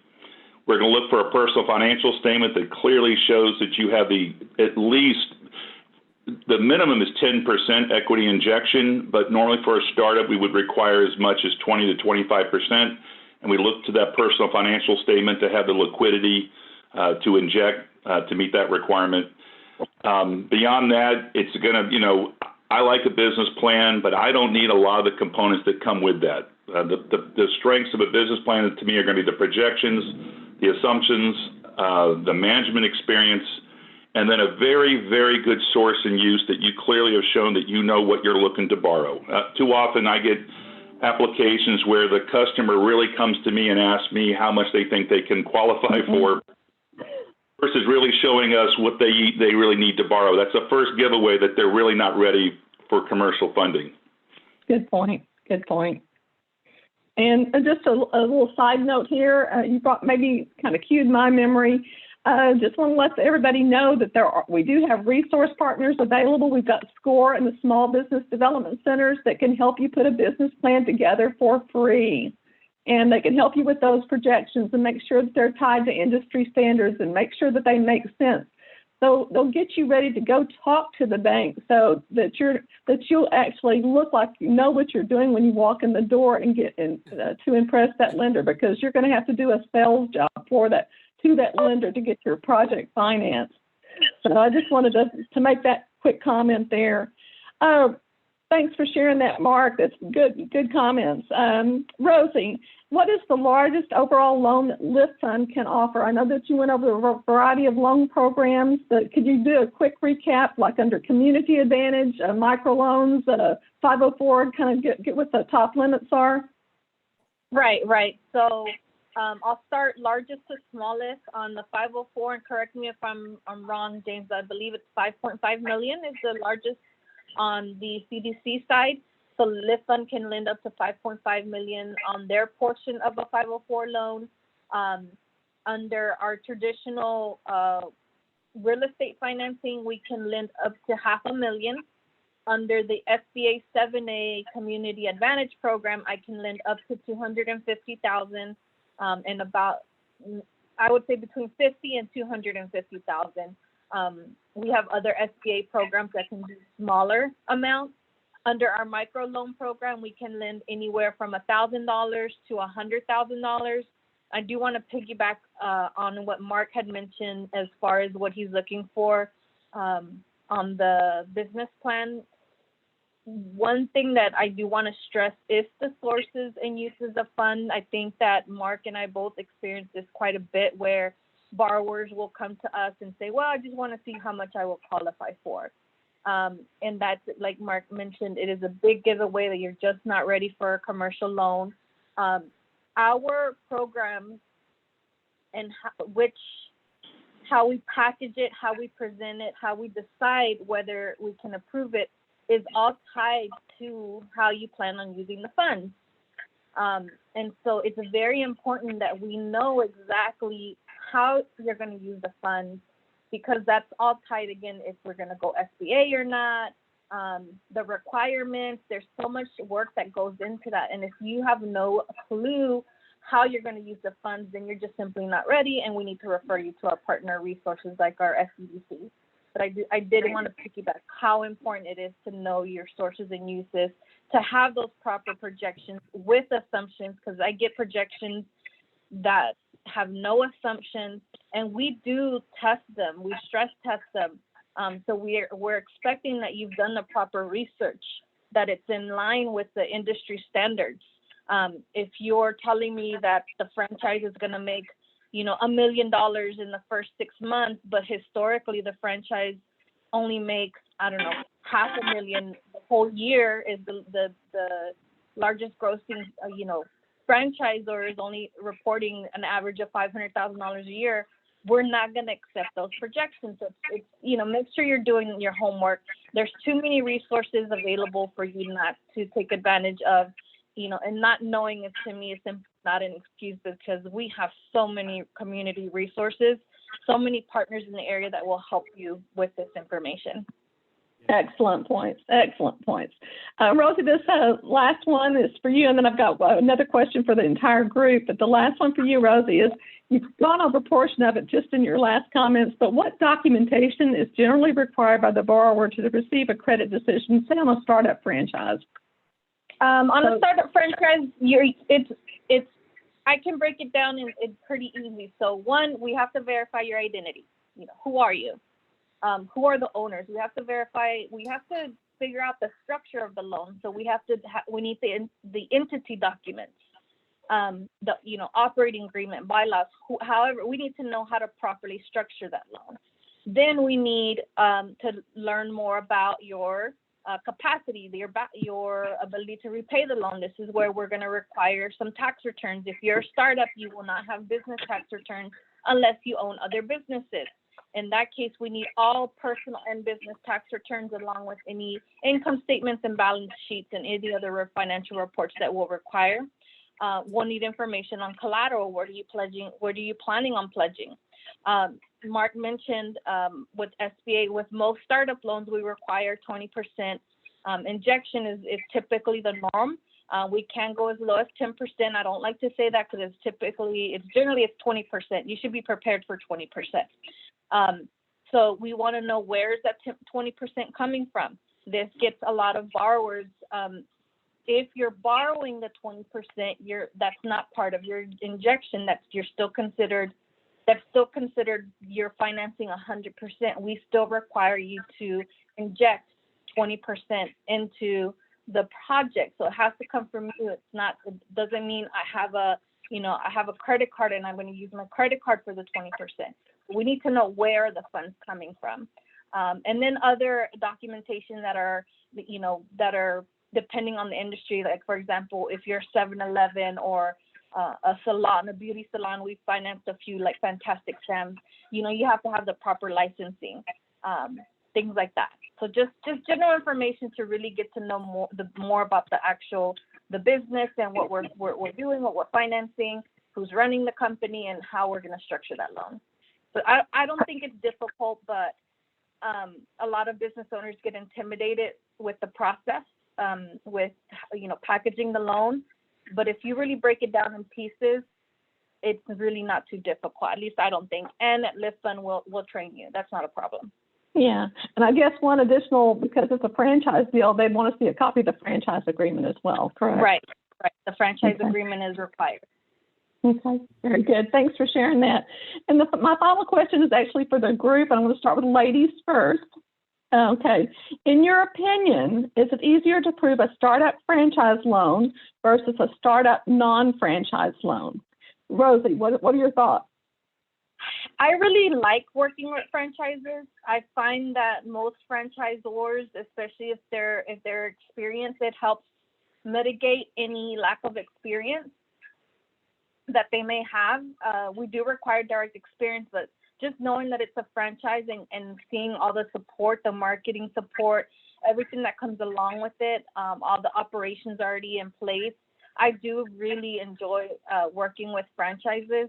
I've done so far this year, I have about 3 or 4 franchises that I'm working with. So I really do enjoy them. I wouldn't say I prefer them, but I will say they're a little bit easier to work with because they have so much resources available to them from their franchisor. And typically they're a proven concept too, so that's another thing to help. James, what are your thoughts? Yeah, mine would be similar. I think from that standpoint, obviously, if it's a franchise, then you already have a leg up because again, we presume that the franchise agreement has already been vetted by SBA. So if you're involved with the franchise, we know there's also a requirement that you're going to probably either train in a particular store or particular business with the franchisor as well. So we know there's a lot more legwork that's going to take place. And that's not to discount if by chance you're not part of a franchise and a new startup. But obviously, given the choice between the two based on the question, it's a little bit easier from that standpoint for those reasons. But that's not to discount. So I would say on a case-by-case basis, I mean, if you are sitting out here today and hearing our presentation, you're part of a business opportunity that's not a franchise, I would say contact one of us on the panel and just vet it, with us and make sure, we may be able to steer you in a better direction that may help you in the long run. Good. Thanks for sharing that, James. And Mark, finally, your comments. Well, I would say that, yes, a franchise application versus a independent or non-franchise, let's say we use a restaurant, for example, is a stronger application with the franchise. And that's simply because the franchisor usually has management training. Sometimes they usually vet their applicants. They have to have a certain amount of capital just to on their own personal financial statement to even qualify. And then if it's a high-risk industry, having, again, that was mentioned, the franchisor, marketing support, things like that, makes it an easier application. And going to like a restaurant, a fast food independent, is a lot harder to get done than a franchise. So we find that a lot easier. It's a leg up. Does that answer the question? Yes, thanks so much. And finally, I want to thank each of our panelists for sharing their knowledge regarding franchise lending with us this afternoon. And now I'll turn it over to Jorge to see what kind of questions the audience might have. Well, thank you all. Yeah, thank you very much. And thank you to you, Derenda. I think you did a fantastic job in asking very, very interesting questions. And I think you did a lot of clearing of some traditional questions and doubts, but I have a few here. One person is asking what, I know you already explained this a little bit, but it was at the very beginning, maybe the log on a little bit later, but what are the main differences versus, from a traditional bank versus an SBA through SBA lending, or what are the pros and cons of both? Mark, do you want to take that one? Yeah, so most banks have an SBA department. So if you come in and you're looking for financing, most banks don't take you directly down one particular path. They might look at it conventionally until they feel like they need an SBA enhancement to get that loan approved. So if you come in and you're, let's say, using a restaurant again, and that's a high-risk industry, the bank may go ahead and put that toward the SBA side of the bank. But it doesn't necessarily mean there's one over the other. At least in our institution, we come in looking at it. We can get it done conventionally because that process is a little easier, then we would put you down that path. So if it warrants SBA, or we might come forward and offer both. If we like an application, we might come back and offer that applicant a conventional proposal as well as an SBA and let them decide whether on the equity injection or the term and some of the other conditions, which one seems more attractive to them. Yeah, Jorge, and when you think about it, let's say if it's $1 million loan, total $1 million. So if it's going conventional, maybe the bank may require that applicant to put in as much as 200 or 300,000, and then the bank is sitting out there with 700,000, maybe 800,000. If they spread that risk out, say with a 504 loan, if it's eligible, then they're basically still in a first lien position if anything goes wrong. And then their exposure is reduced down to about 500,000 because of that 50-40-10 split. So there's a lot less exposure sometimes, depending on, as Mark alluded to, the nature of the project. And again, it's all case by case, but in a situation where, if there's more exposure, the bank may be more comfortable saying, well, we'll spread that risk out between us and, say, an SBA product. And now we're only exposed at about 500,000 versus 700 or 800,000. And this is Derenda. One of the other things I want to point out that Mark kind of alluded to, but I want to tag on to. If you went for a conventional loan, the lender might only offer you a 3-year or 5-year term, but through SBA, they could actually go out to 10 years. And that means you're going to have a much smaller monthly payment. And if you're a startup business, you need that smaller monthly payment to until your cash flow gets your client base gets built up. So that's yet another way that having an SBA loan can help the borrower. Yeah, exactly. And I want to jump in too, Jorge. And this, Mark alluded to this as well. A borrower doesn't walk into a bank and specifically request the SBA application because it doesn't exist really. It's just a regular lender's application, and the lender decides. We typically start, like Mark said, on the traditional route, and if needed, we will structure the loan depending on what we see is the best fit. So what he's trying to say, or what we're trying to say, is the borrower doesn't have to be an expert. We're the experts. We will walk them through. We will present the options, but it's not something that you yourself as a borrower will say, I want specifically that SBA program, because it just doesn't work that way. All right. So I have a couple of more questions, but given the time constraints, I will just refer to only one more, which, because it's repeated, 2 or 3 people are asking kind of the similar question. As you mentioned, the process is a long, I don't know if it's a long or short process, but it looks and sounds complicated sometimes. So people are asking, is there any training that either the SBA or some of the funds or banks offer to people, especially those who are first-time applicants, to get the basic training, or so they can pursue and not waste time and kind of shorten the learning curve? I can answer that. LiftFund does offer training. We have various types of training. We have training on 5 C's of credit.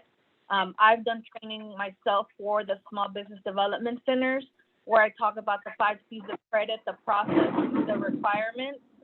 And I do this training in both English and Spanish. So there are a lot of resources available. Easiest way for borrowers to learn more about the available resources is visit the SBA website, find your local SBA office, look at their resource, the partners. There's a lot of centers all over North Texas, all over Texas really, where they can look up, different courses that are available. Most are free or very small fee. Again, LiftFund has online, it's called LiftLearn. Don't have to be a borrower. If you're in business or thinking about starting a business, we have a lot of sessions already pre-recorded, both English and Spanish. We also offer classes there. We have advising.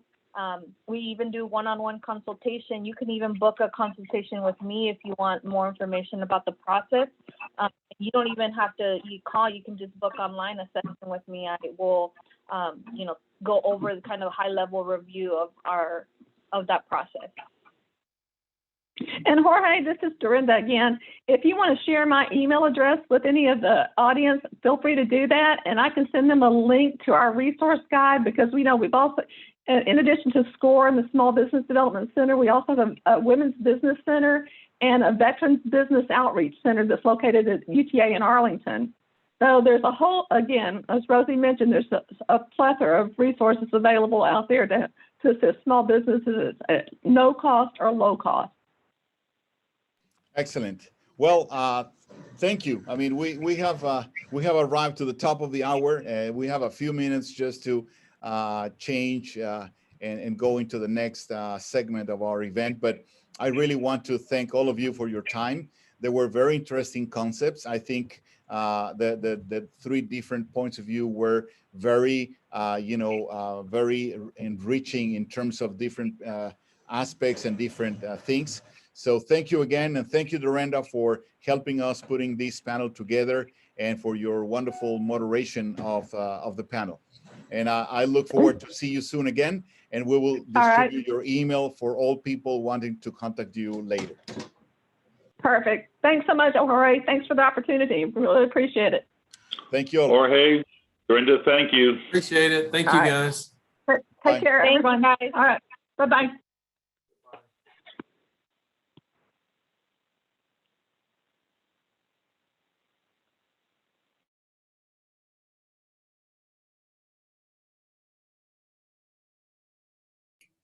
¿Cómo lo viste? No, es que me tengo que poner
welcome again. My name is Jorge Ferraez, and this is the 7th annual Latino Franchise Symposium, May 2021. And first of all, I want to say thank you to our sponsors, big companies that have been supporting this event, like Young Brands, Foley, the law firm 7-Eleven, the SBA, Avocados from Mexico, and of course, one of those big partners and sponsors that we have had over the years has been the IFA, which is the International Franchise Association. And when we consider, or we are in the business of franchising, this organization, the IFA, becomes a very relevant one because it is an organization that was founded many years ago, and perhaps we will hear a little bit about that a little bit later with our panelists and our moderator. But it's an organization that is there to help and support franchisors and franchisees to find ways of doing better businesses and operate in optimum conditions, and provides many resources to both sides of the formula. So it is very important. It has been very important for us, but it's also very important for anyone in this business to consider the IFA as a good supporter, as a good partner. And to do this, I want to bring first and welcome our moderator for this panel and this discussion, which is Marlén Cortez Morris.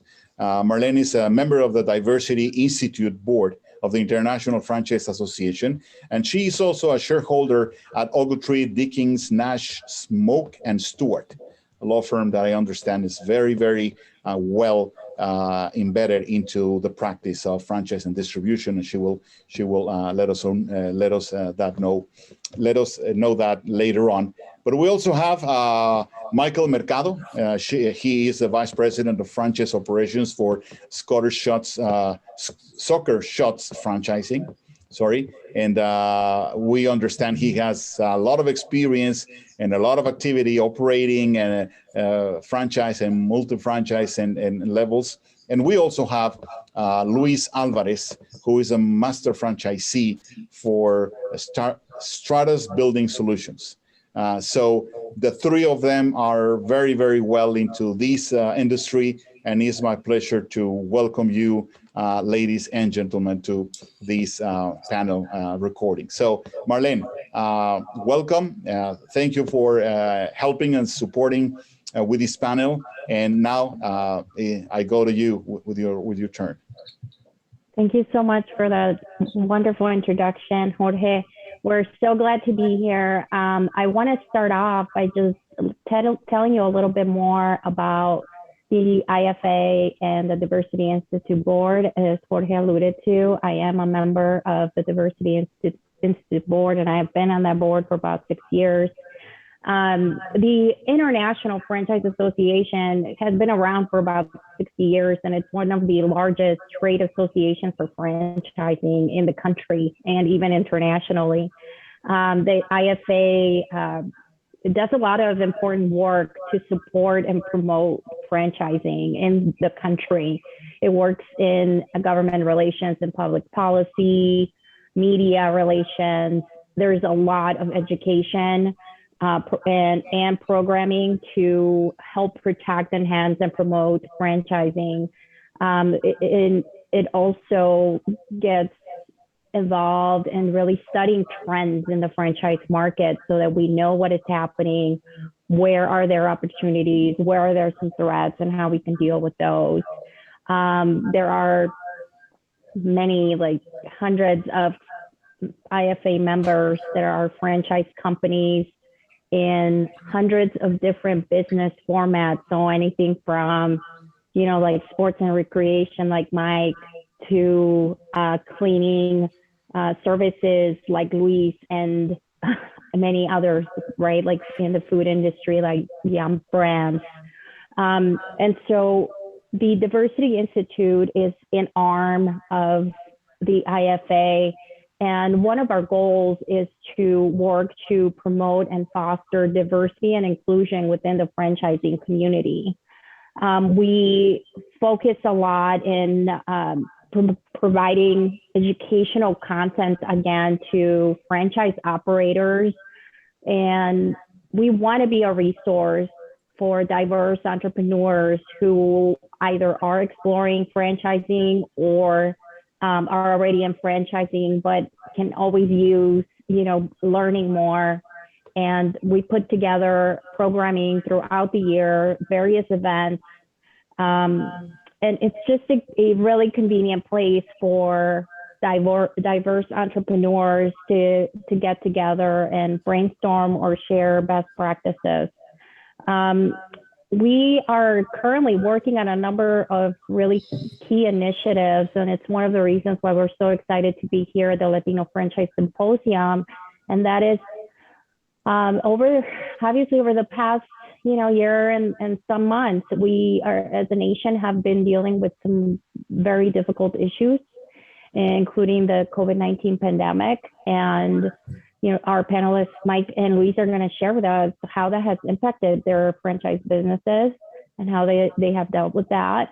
But also, you have seen come to the forefront social and racial injustice issues after the death of George Floyd and several others like him in both Black and Brown communities throughout the country. And so the Diversity Institute has launched a number of town halls to have constructive and open dialogue about diversity and inclusion issues. And we just recently in March launched a Black Franchise Leadership Council. And that is, a new initiative. It's going to be a new group that is meant to be a resource for Black franchise owners in the country. And one, just to tell you a little bit about that.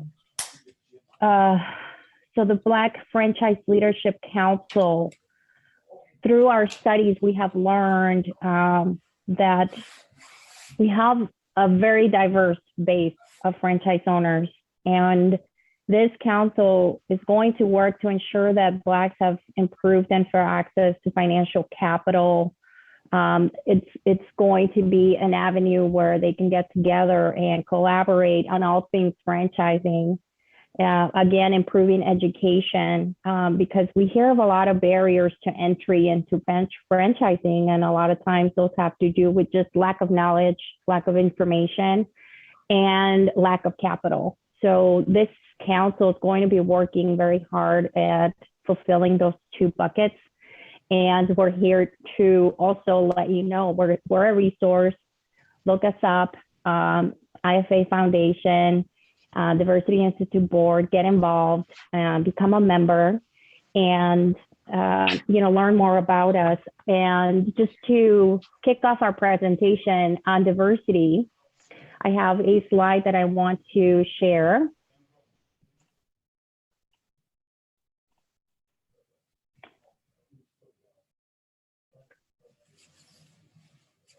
Are you able to see it? Okay, great.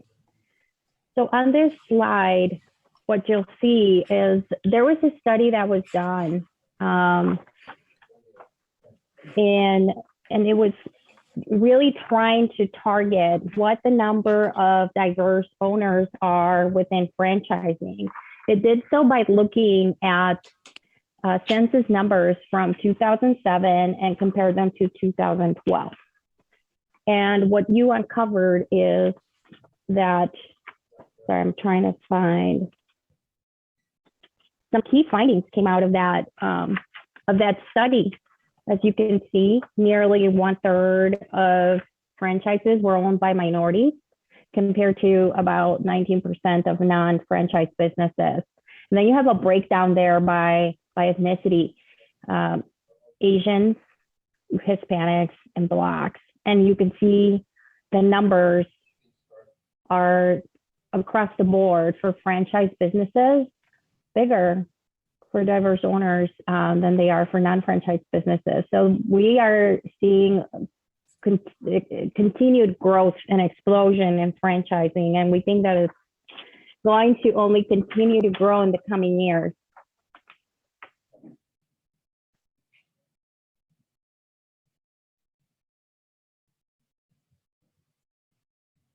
Another key finding from this study, as you can see there, is it's not just based on ethnic groups, but also female ownership is significantly increased from 2007 through 2012, and overall 50% increase of minority ownership rate for franchise businesses during that time frame. So this really translates into great opportunities for franchises. We expect that with this doubling in ownership, the growth is expected to continue, reflecting the rapid changes in the U.S. demographics generally. By 2050, the combined population of Hispanics, African Americans, Asians, and Pacific Islanders is expected to make up the majority of the general population, according to the U.S. Census Bureau. So this is great, great information. And again, we're so excited to be here and to be a resource to Latino franchise owners or those who want to be one. And with that, I'd like to kick it off for our discussion with our esteemed panelists, Michael Mercado and Alvarez.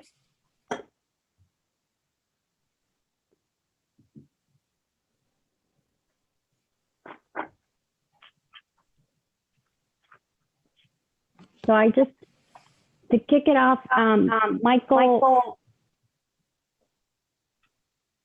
why don't you tell us a little bit about your background? How did you get involved into franchising? Yeah, certainly a unique start into franchising. I started my professional career as an elementary school teacher, did that for a number of years, and then had the opportunity to join a terrific organization, Auntie Anne's Pretzels. I started there providing oversight to their company locations. First time I had been in a role outside of education, but learned a lot, eventually worked my way up to overseeing operations for the entire system, and basically just fell in love with the franchise model and have been a part of franchising ever since. It's a really unique dynamic franchising in that you've got budding or very successful entrepreneurs who still want to be part of a community. And that's really what franchising provides. And certainly in the roles that I have filled over the last few years in a supporting role of those individuals, it's been really enjoyable, in trying to be innovative and trying to grow, individual businesses across the U.S. So that's how I got started.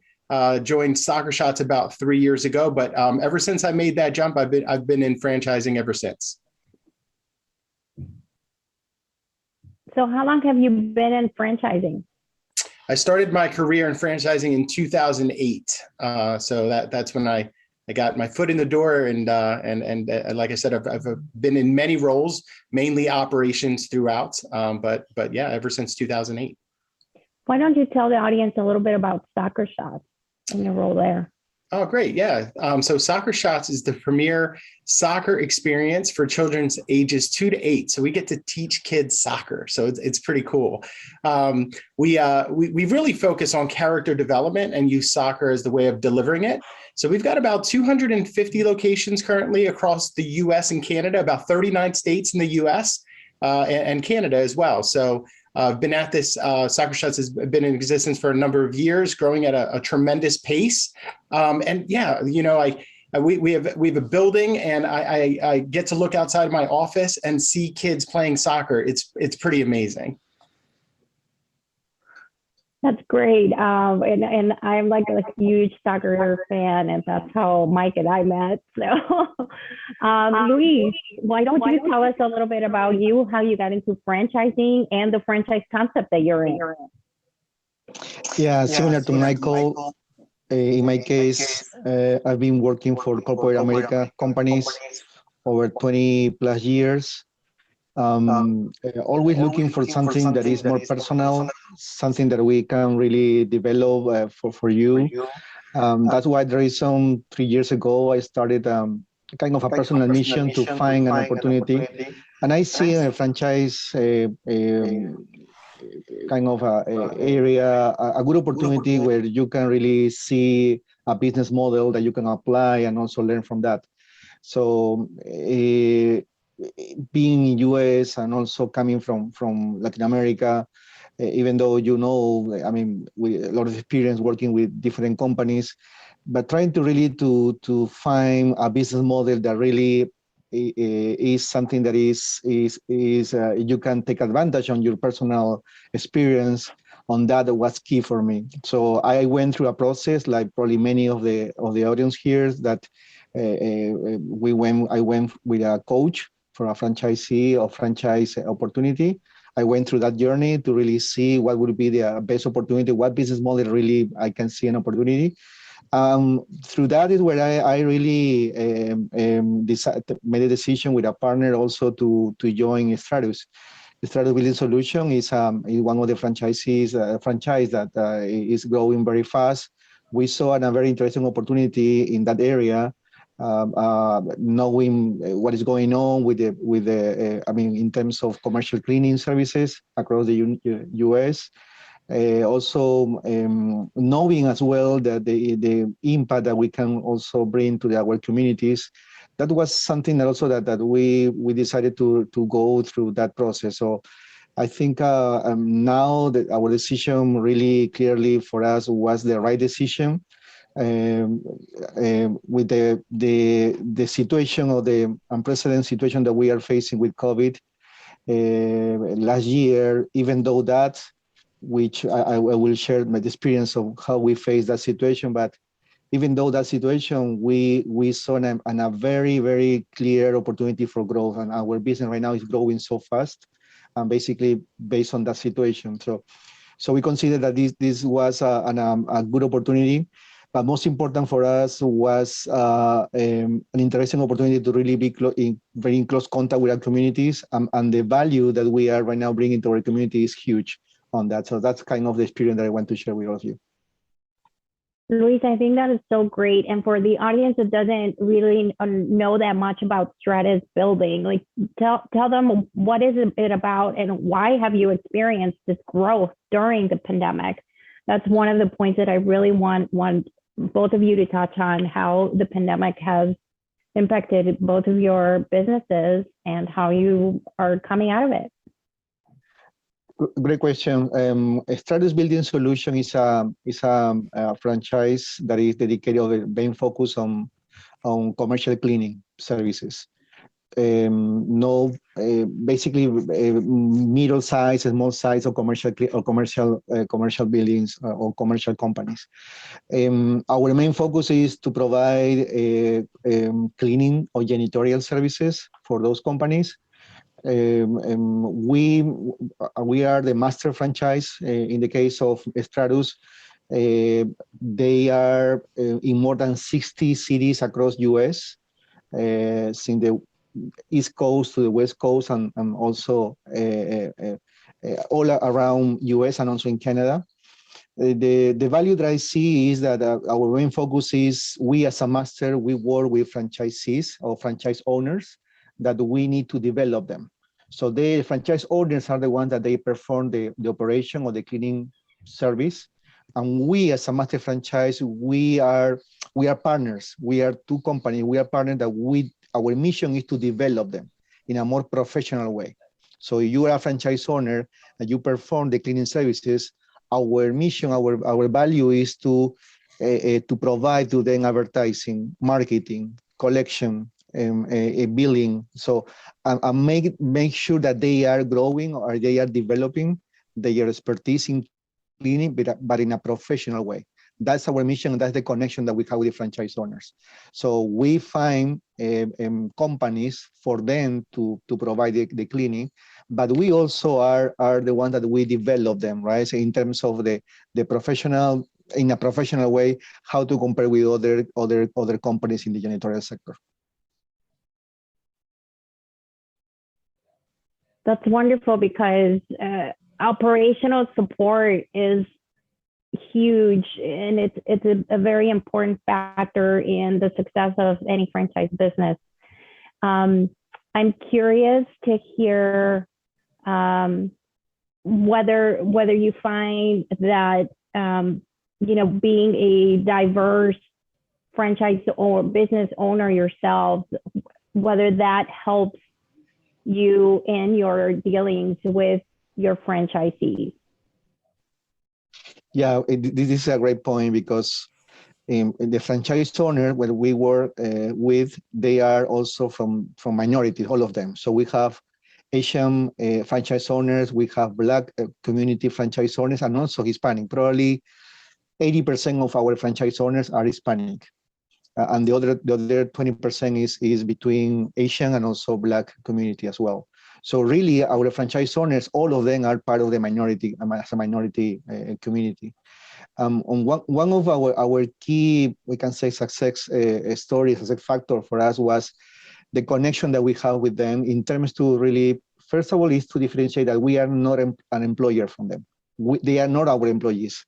So one of the key factors for us to really say that is because many times we talk every day with potential new franchise owners in our community, Hispanic members that they want to really create their own company and they want to really be part of the franchisee, right?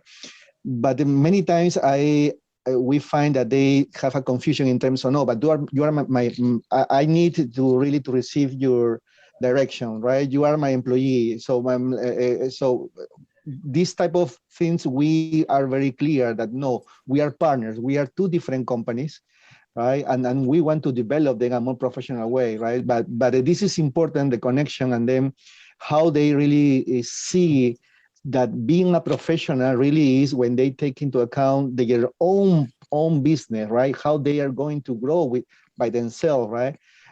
We are a facilitator for them. We develop them, but at the end is each of the franchise owners their own decision to really see that this is the unique opportunity for them to grow as an entrepreneurship, right? Entrepreneur, but having their own destiny really by themselves, right?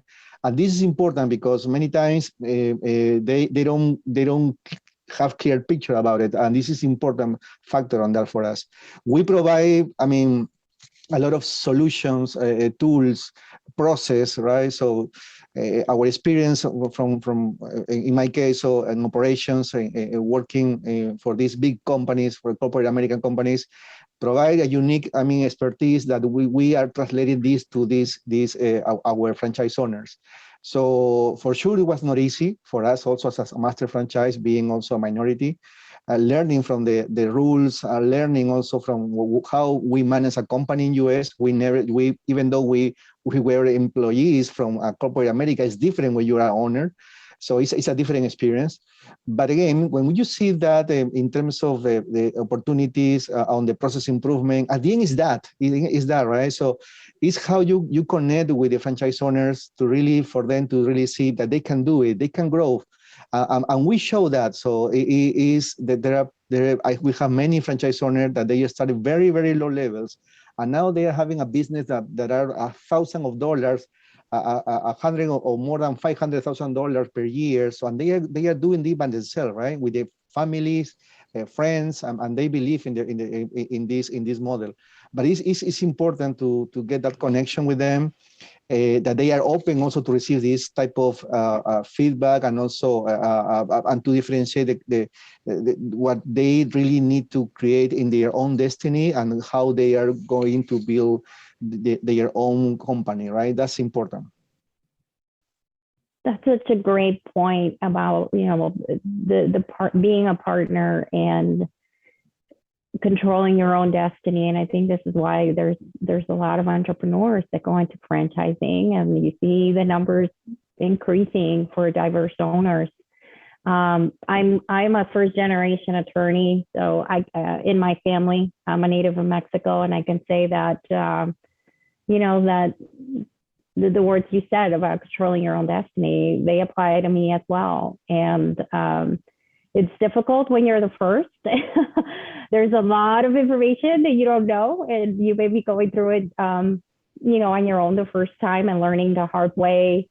But then you just kind of by going through that journey, you're able to pass it down to other generations and hopefully make it easier for them with tools, with, being a partner, being a resource.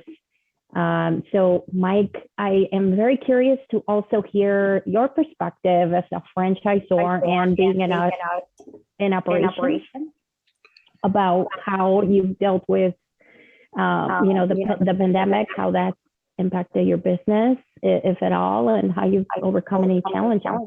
Yeah, thank you. Certainly, when I think of the pandemic, I think it really highlights the power of franchising.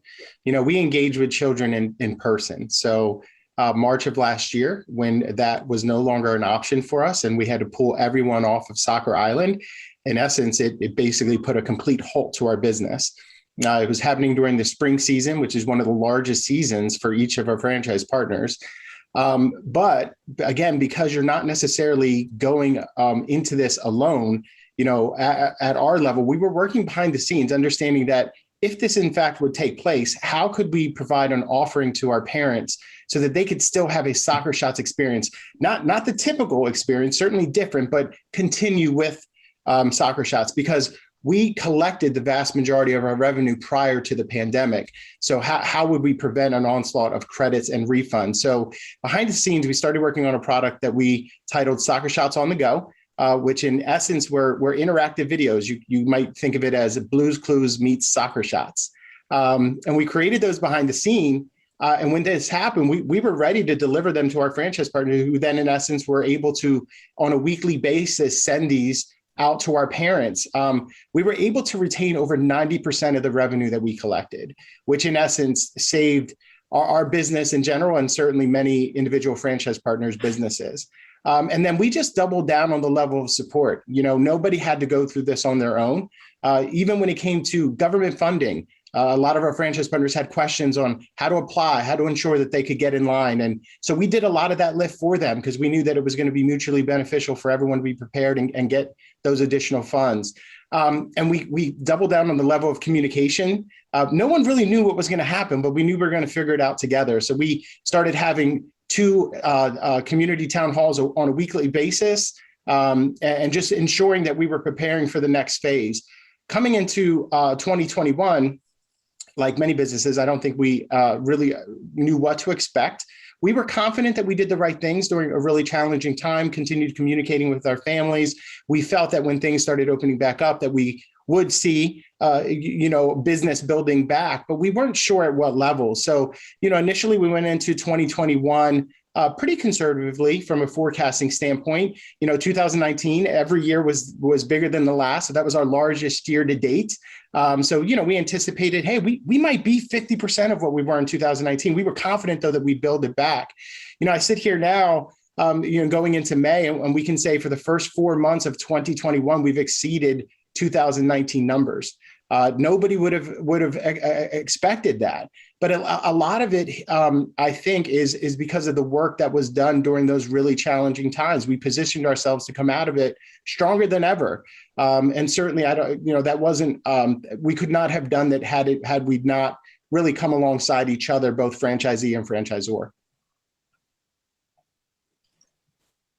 I keep hearing this recurring theme between the both of you about, the importance of being a partner and regular communications with your franchisees and being a resource of support, right? I wondered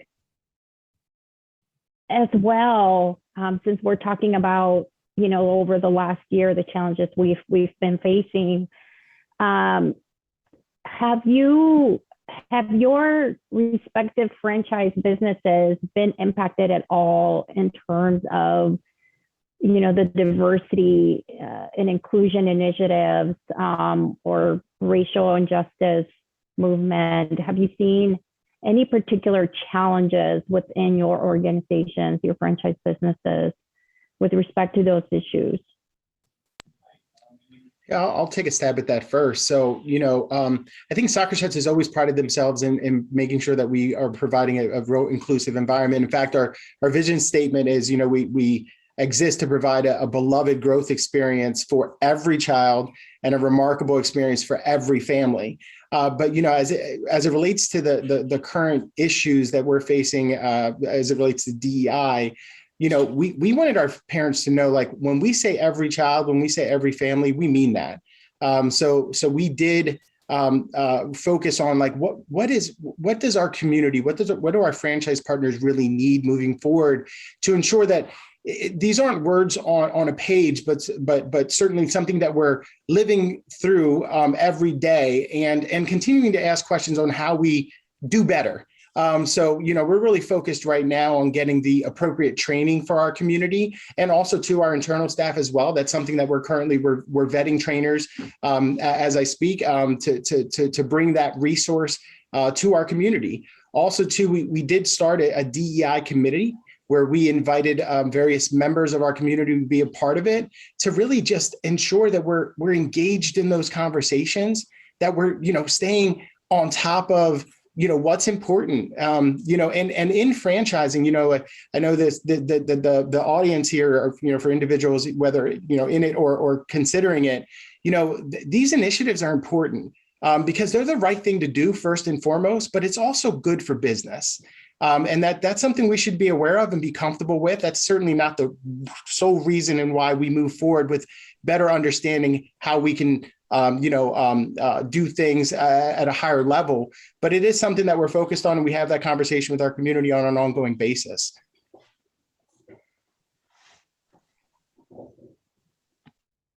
Marlén, to your point, I think it's true. It's true that I mean, in terms of especially the Hispanic community, if I have to say the experience that we have, especially with our franchise owners, yes, it's true that there are some type of I can't say discrimination, but there are some kind of disadvantages for our community, especially when you are dealing with I mean, or the language barriers that they have, especially that, and again, the professionalism in terms of where they are today, or where they are starting this process, right?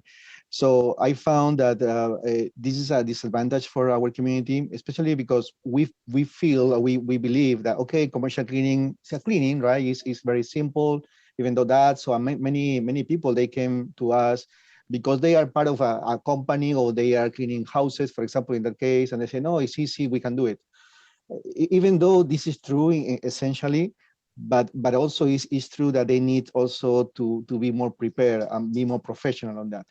And this is one of probably the first barriers that we have, right? And when you are in front of a facility manager, right, from a company, where they are looking for some kind of professional, right? Because at the end, and now with COVID, we learned that. So the commercial cleaning really shifted from something that was really, okay, I know that I need to clean my office, to now is, no, I need to really be an essential process for my team, right? Now is disinfection is something that is in top of mind for many facility managers.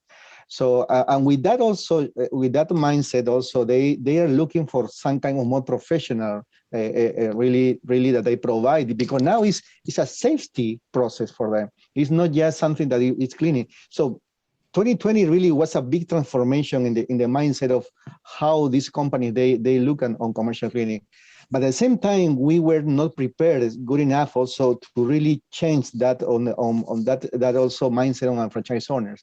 And we learned from that, right? It is true. So there are many topics and many areas, as Mike mentioned. So training is key on this, right? And I think the success story for growing is to continue training them and to continue putting it in the front line for them to really see how they need to be more professional, how they need to really, and not only in cleaning, it's in many areas, it's in customer service, it's in finance, because we are right now, if they grow, but they grow also as an entrepreneur, they need to be really a good entrepreneurs, right? And this is part of our value, right, on them. So the value that we see working with them is because also we are Hispanic, we can talk in Spanish with them, so we can teach them, we can train to them. But it's true that we have this situation when someone say, no, I prefer to work with a English speaking company because this is not for me. I am right now putting in the safety of my team really on hands of people that they really are professionals from now, right? So I think this was something very important for us, and we learned this very quick from when the COVID situation, and that was for us also to really create a more training, weekly meetings with our franchise owners, also doing or changing the way how we also communicate with the companies. For example, something that we learned from that is that many times, because of the languages, there were a lot of barriers with the facility managers, in this case, or owners of these companies, with our franchise owners. Then we learn from that. Say, let's implement a software application where every of the owners or facility manager, they can really, if they have any questions, or they have concerns about the cleaning process, they can really text, they can really say what's happening with that tool. With that tool, immediately, not only the franchise owners, they receive that message, but also our operational manager at the same time. So with that, where we can help the franchise owner in the communication with those owners, facility managers, because we receive in real time the same question that they receive, but in a format that we can help them to really communicate in a better way. So this is an example of how really we need to find solutions or ways to help our franchise owners in that journey that they are growing, right? In an area that they are learning as well, but also they are seeing that they are feeling that they are being developed by themselves as well. That was great. No, I completely agree. I mean, I'm not, I don't operate a franchise, but working with many franchise clients, you see that there's often, when there are issues, it's because there is a breakdown of communication or a lack of communication. And so it is very important, as you say, I think it's amazing that you have communications in Spanish with your Latino franchisees. And I know that there are other, like, several franchise brands who do that, right? Like they not only market to like consumers in Spanish, because obviously we all see the commercials on TV, but they also communicate to them. They have written communications to them that are in Spanish. And that's just like a simple way to be able to really connect with your owners. And going back to your point, Mike, about, the D&I initiatives, the trainings, and the statements, it's so great that your organization is doing more than, just kind of sitting by the sidelines. There are companies that choose to do that for whatever reason. But I have noticed that in franchising, we have seen a lot of franchise companies, big ones, and all sizes, really come out and making statements and launching any kind of different initiatives that are aimed at advancing diversity within franchising. And so, just taking from that point, I was hoping that maybe you could highlight, maybe one or two top nuggets of advice that you would give to a Latino who's sitting in the audience and wondering if franchising is right for them. What is one of your one or two top pieces of advice to them to get into franchising and be successful as in general, but obviously as a diverse franchise owner?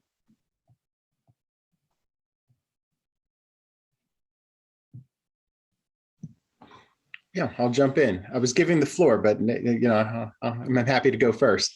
Yeah, the advice I typically give. So, in the seat that I sit in at Soccer Shots and other organizations I've been a part of, I'm part of the process in which a potential franchisee is coming through. We call those discovery days, and they're coming through and they're learning more about who we are, what we do. Is it a fit for them? So the one piece of advice that I always do is do the homework. And in doing the homework, that is just that. Understand the organization, really understand the business model. Ask yourself, is this truly a fit? Engage with the franchisor as part of that process, but certainly you'll also get introduced to other franchisees, right? So it's a perfect opportunity to speak to those that represent the diversity within the organization, to understand how they're supported, what their journey has been like, those learnings. A lot of times in making that commitment with a franchise, it can very much be a lifelong commitment. So you certainly want to make sure that it's a partnership that you're comfortable with and one that you believe is going to provide you tremendous opportunity. A lot of times I have seen individuals get very excited and want to rush through the process. But just remember, it is in fact a process.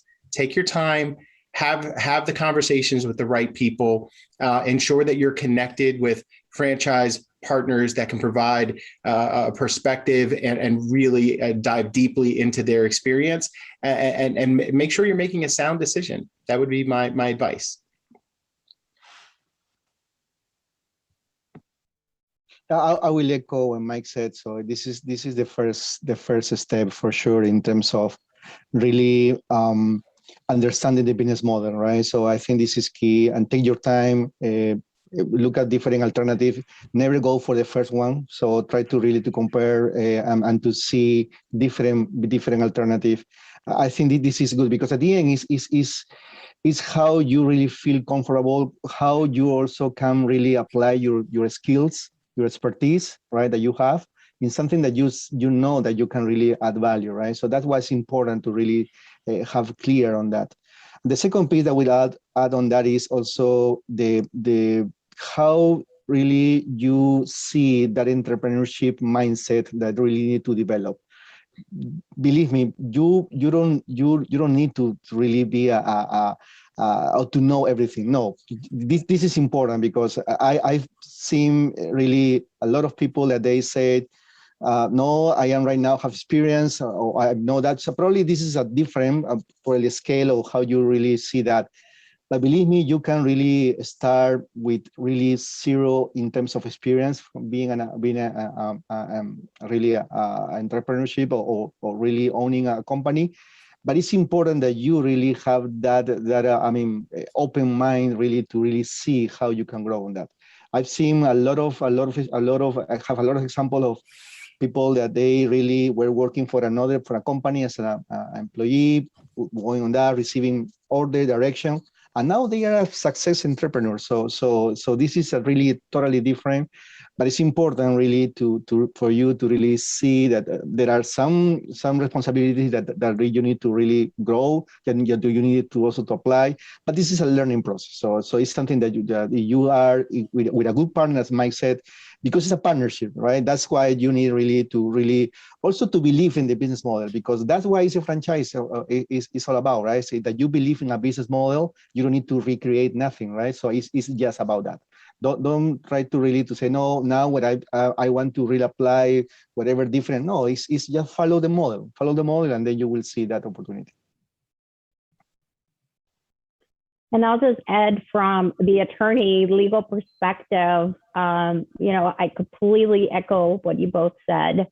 I have seen that when there are disputes regarding the transaction of a franchise business, it boils down to things like lack of due diligence, lack of investigation upfront, and not having a clear understanding of how that franchise model works and it's meant to work and where the lines are. Luis, to piggyback up something you mentioned earlier, that sometimes your franchisees almost want to be or think of it like you're an employer and they're an employee. They sort of approach it that way sometimes, where they want you to just give them all the direction. Well, that's also, from my experience as an attorney, another area of friction. So that when you go to franchise into a franchise business, you know, the owner, it's your business. It's your destiny, as we said. And, you know, they're not going to be your employer, and they're not going to be telling you what to do in your business with your employees. That is up to you. So there's a lot of learning curves, but there's also a lot of resources. I hope that, you know, we're part of those resources, and that you look into the International Franchise Association, that you look into the Diversity Institute Board, and see how we can be of help as you investigate or enter franchising, and hopefully stay away from any hurdles. But there's so much information and educational programming out there to help you as you're going through that learning curve. But it's very important to just be proactive and talk to a lot of people, because as a first generation, like I was kind of shy at the beginning. And sometimes you want to figure it all out on your own before you go ask for help. But that doesn't work. You waste a lot of time trying to just do that. So just go and ask people, ask different franchise owners how they're doing it, how it's working out for them. Shadow people and learn as much as you can. Well, I think we're coming up on our time. Anything else that Mike or Luis, you want to add before we go? I just want to take the opportunity to thank everyone who's a part of the Latino Franchise Symposium. I think it's amazing to just have a platform to have these type of conversations. Certainly the first opportunity that I have had, but I've certainly enjoyed it. So again, just a thank you to everyone who's put this on. Yeah, the same. Thank you for the invitation, and also I'm glad that you really have this space to really develop our Latino community. This is great. This is something that we need to work, because work on develop our community, and what you're doing is great. So this is important, especially in an area of how to grow in my business, in my own business. If we have this space, this area where we receive this type of ideas, new ideas, solutions, and training, or this type of advice, this is great. So, and we need that. We need to grow our community. We need to continue growing our community. We can do more. We add a lot of value to this country. That's our country, but our community really are. We know the great value that we as Latinos we can add to US. I think this is important for us to really believe in ourselves, in how we can really help each other. I think this is the best that we can do for our community. Thank you. Love that, Luis. Great sign off. And if you want to learn more about the IFA, the Diversity Board, or look me up, I'm available. I'm happy to answer any questions. I can be found on LinkedIn. Thank you. Thank you. No, it is me who is very grateful with the three of you. I mean, the visions and the experiences and the ideas and concepts that you shared with us today, I think they are very valuable. First of all, working with the IFA, as I said, an organization that really understand where is this business coming from and where is it going into the future is very important. And, I knew Ersa Jackson before, and now I just met Marlén, and I'm convinced that the IFA has a great value in their executives and their members of the board, and you are doing a great job supporting people like Michael and Luis and many others. But also, I mean, learning from soccer shots and imagining that activity of the kids, shooting at soccer balls and all that should be very, very fun. I myself I am still a soccer fan, coming from Mexico myself, so I cannot avoid to say that in my passion, and it should be very, very fun. And also, I mean, what Luis is doing with replicating and making sure that the services and the quality is there for what they do in Stratus building I think is very, very important. The spirit of this event was born 7 years ago when we tried to start putting together all these minds that think alike, that are establishing how the franchise business world is working in the Hispanic and Latino communities and the Hispanic and Latino markets. We found out that most of the big conferences out there, sometimes they have some diverse topics and some minority topics. But even among minorities like the Indian and Middle Eastern minority, and then the African American minority, they have their own ways and subcultures. But I think the Latino culture and has their own ways of doing things, and sometimes those are very successful. And as I said, every Latino has an entrepreneur inside of him. So this is what makes us stronger. And I believe that the culture, the cultural element is out there. So again, thank you. I would be more than happy to if there's ever an opportunity, Michael and Luis, and also Marlén, of course, to connect you with other people in this market.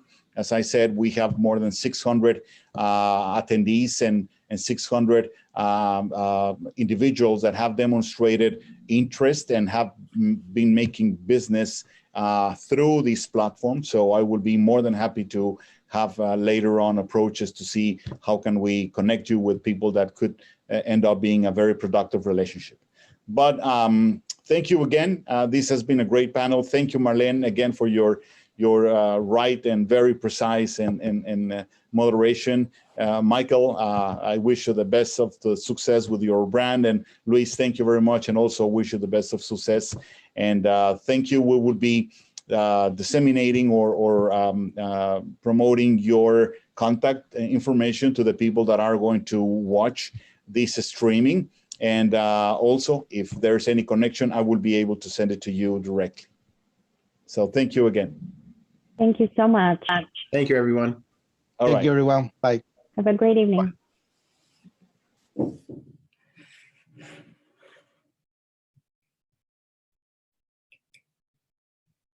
Welcome.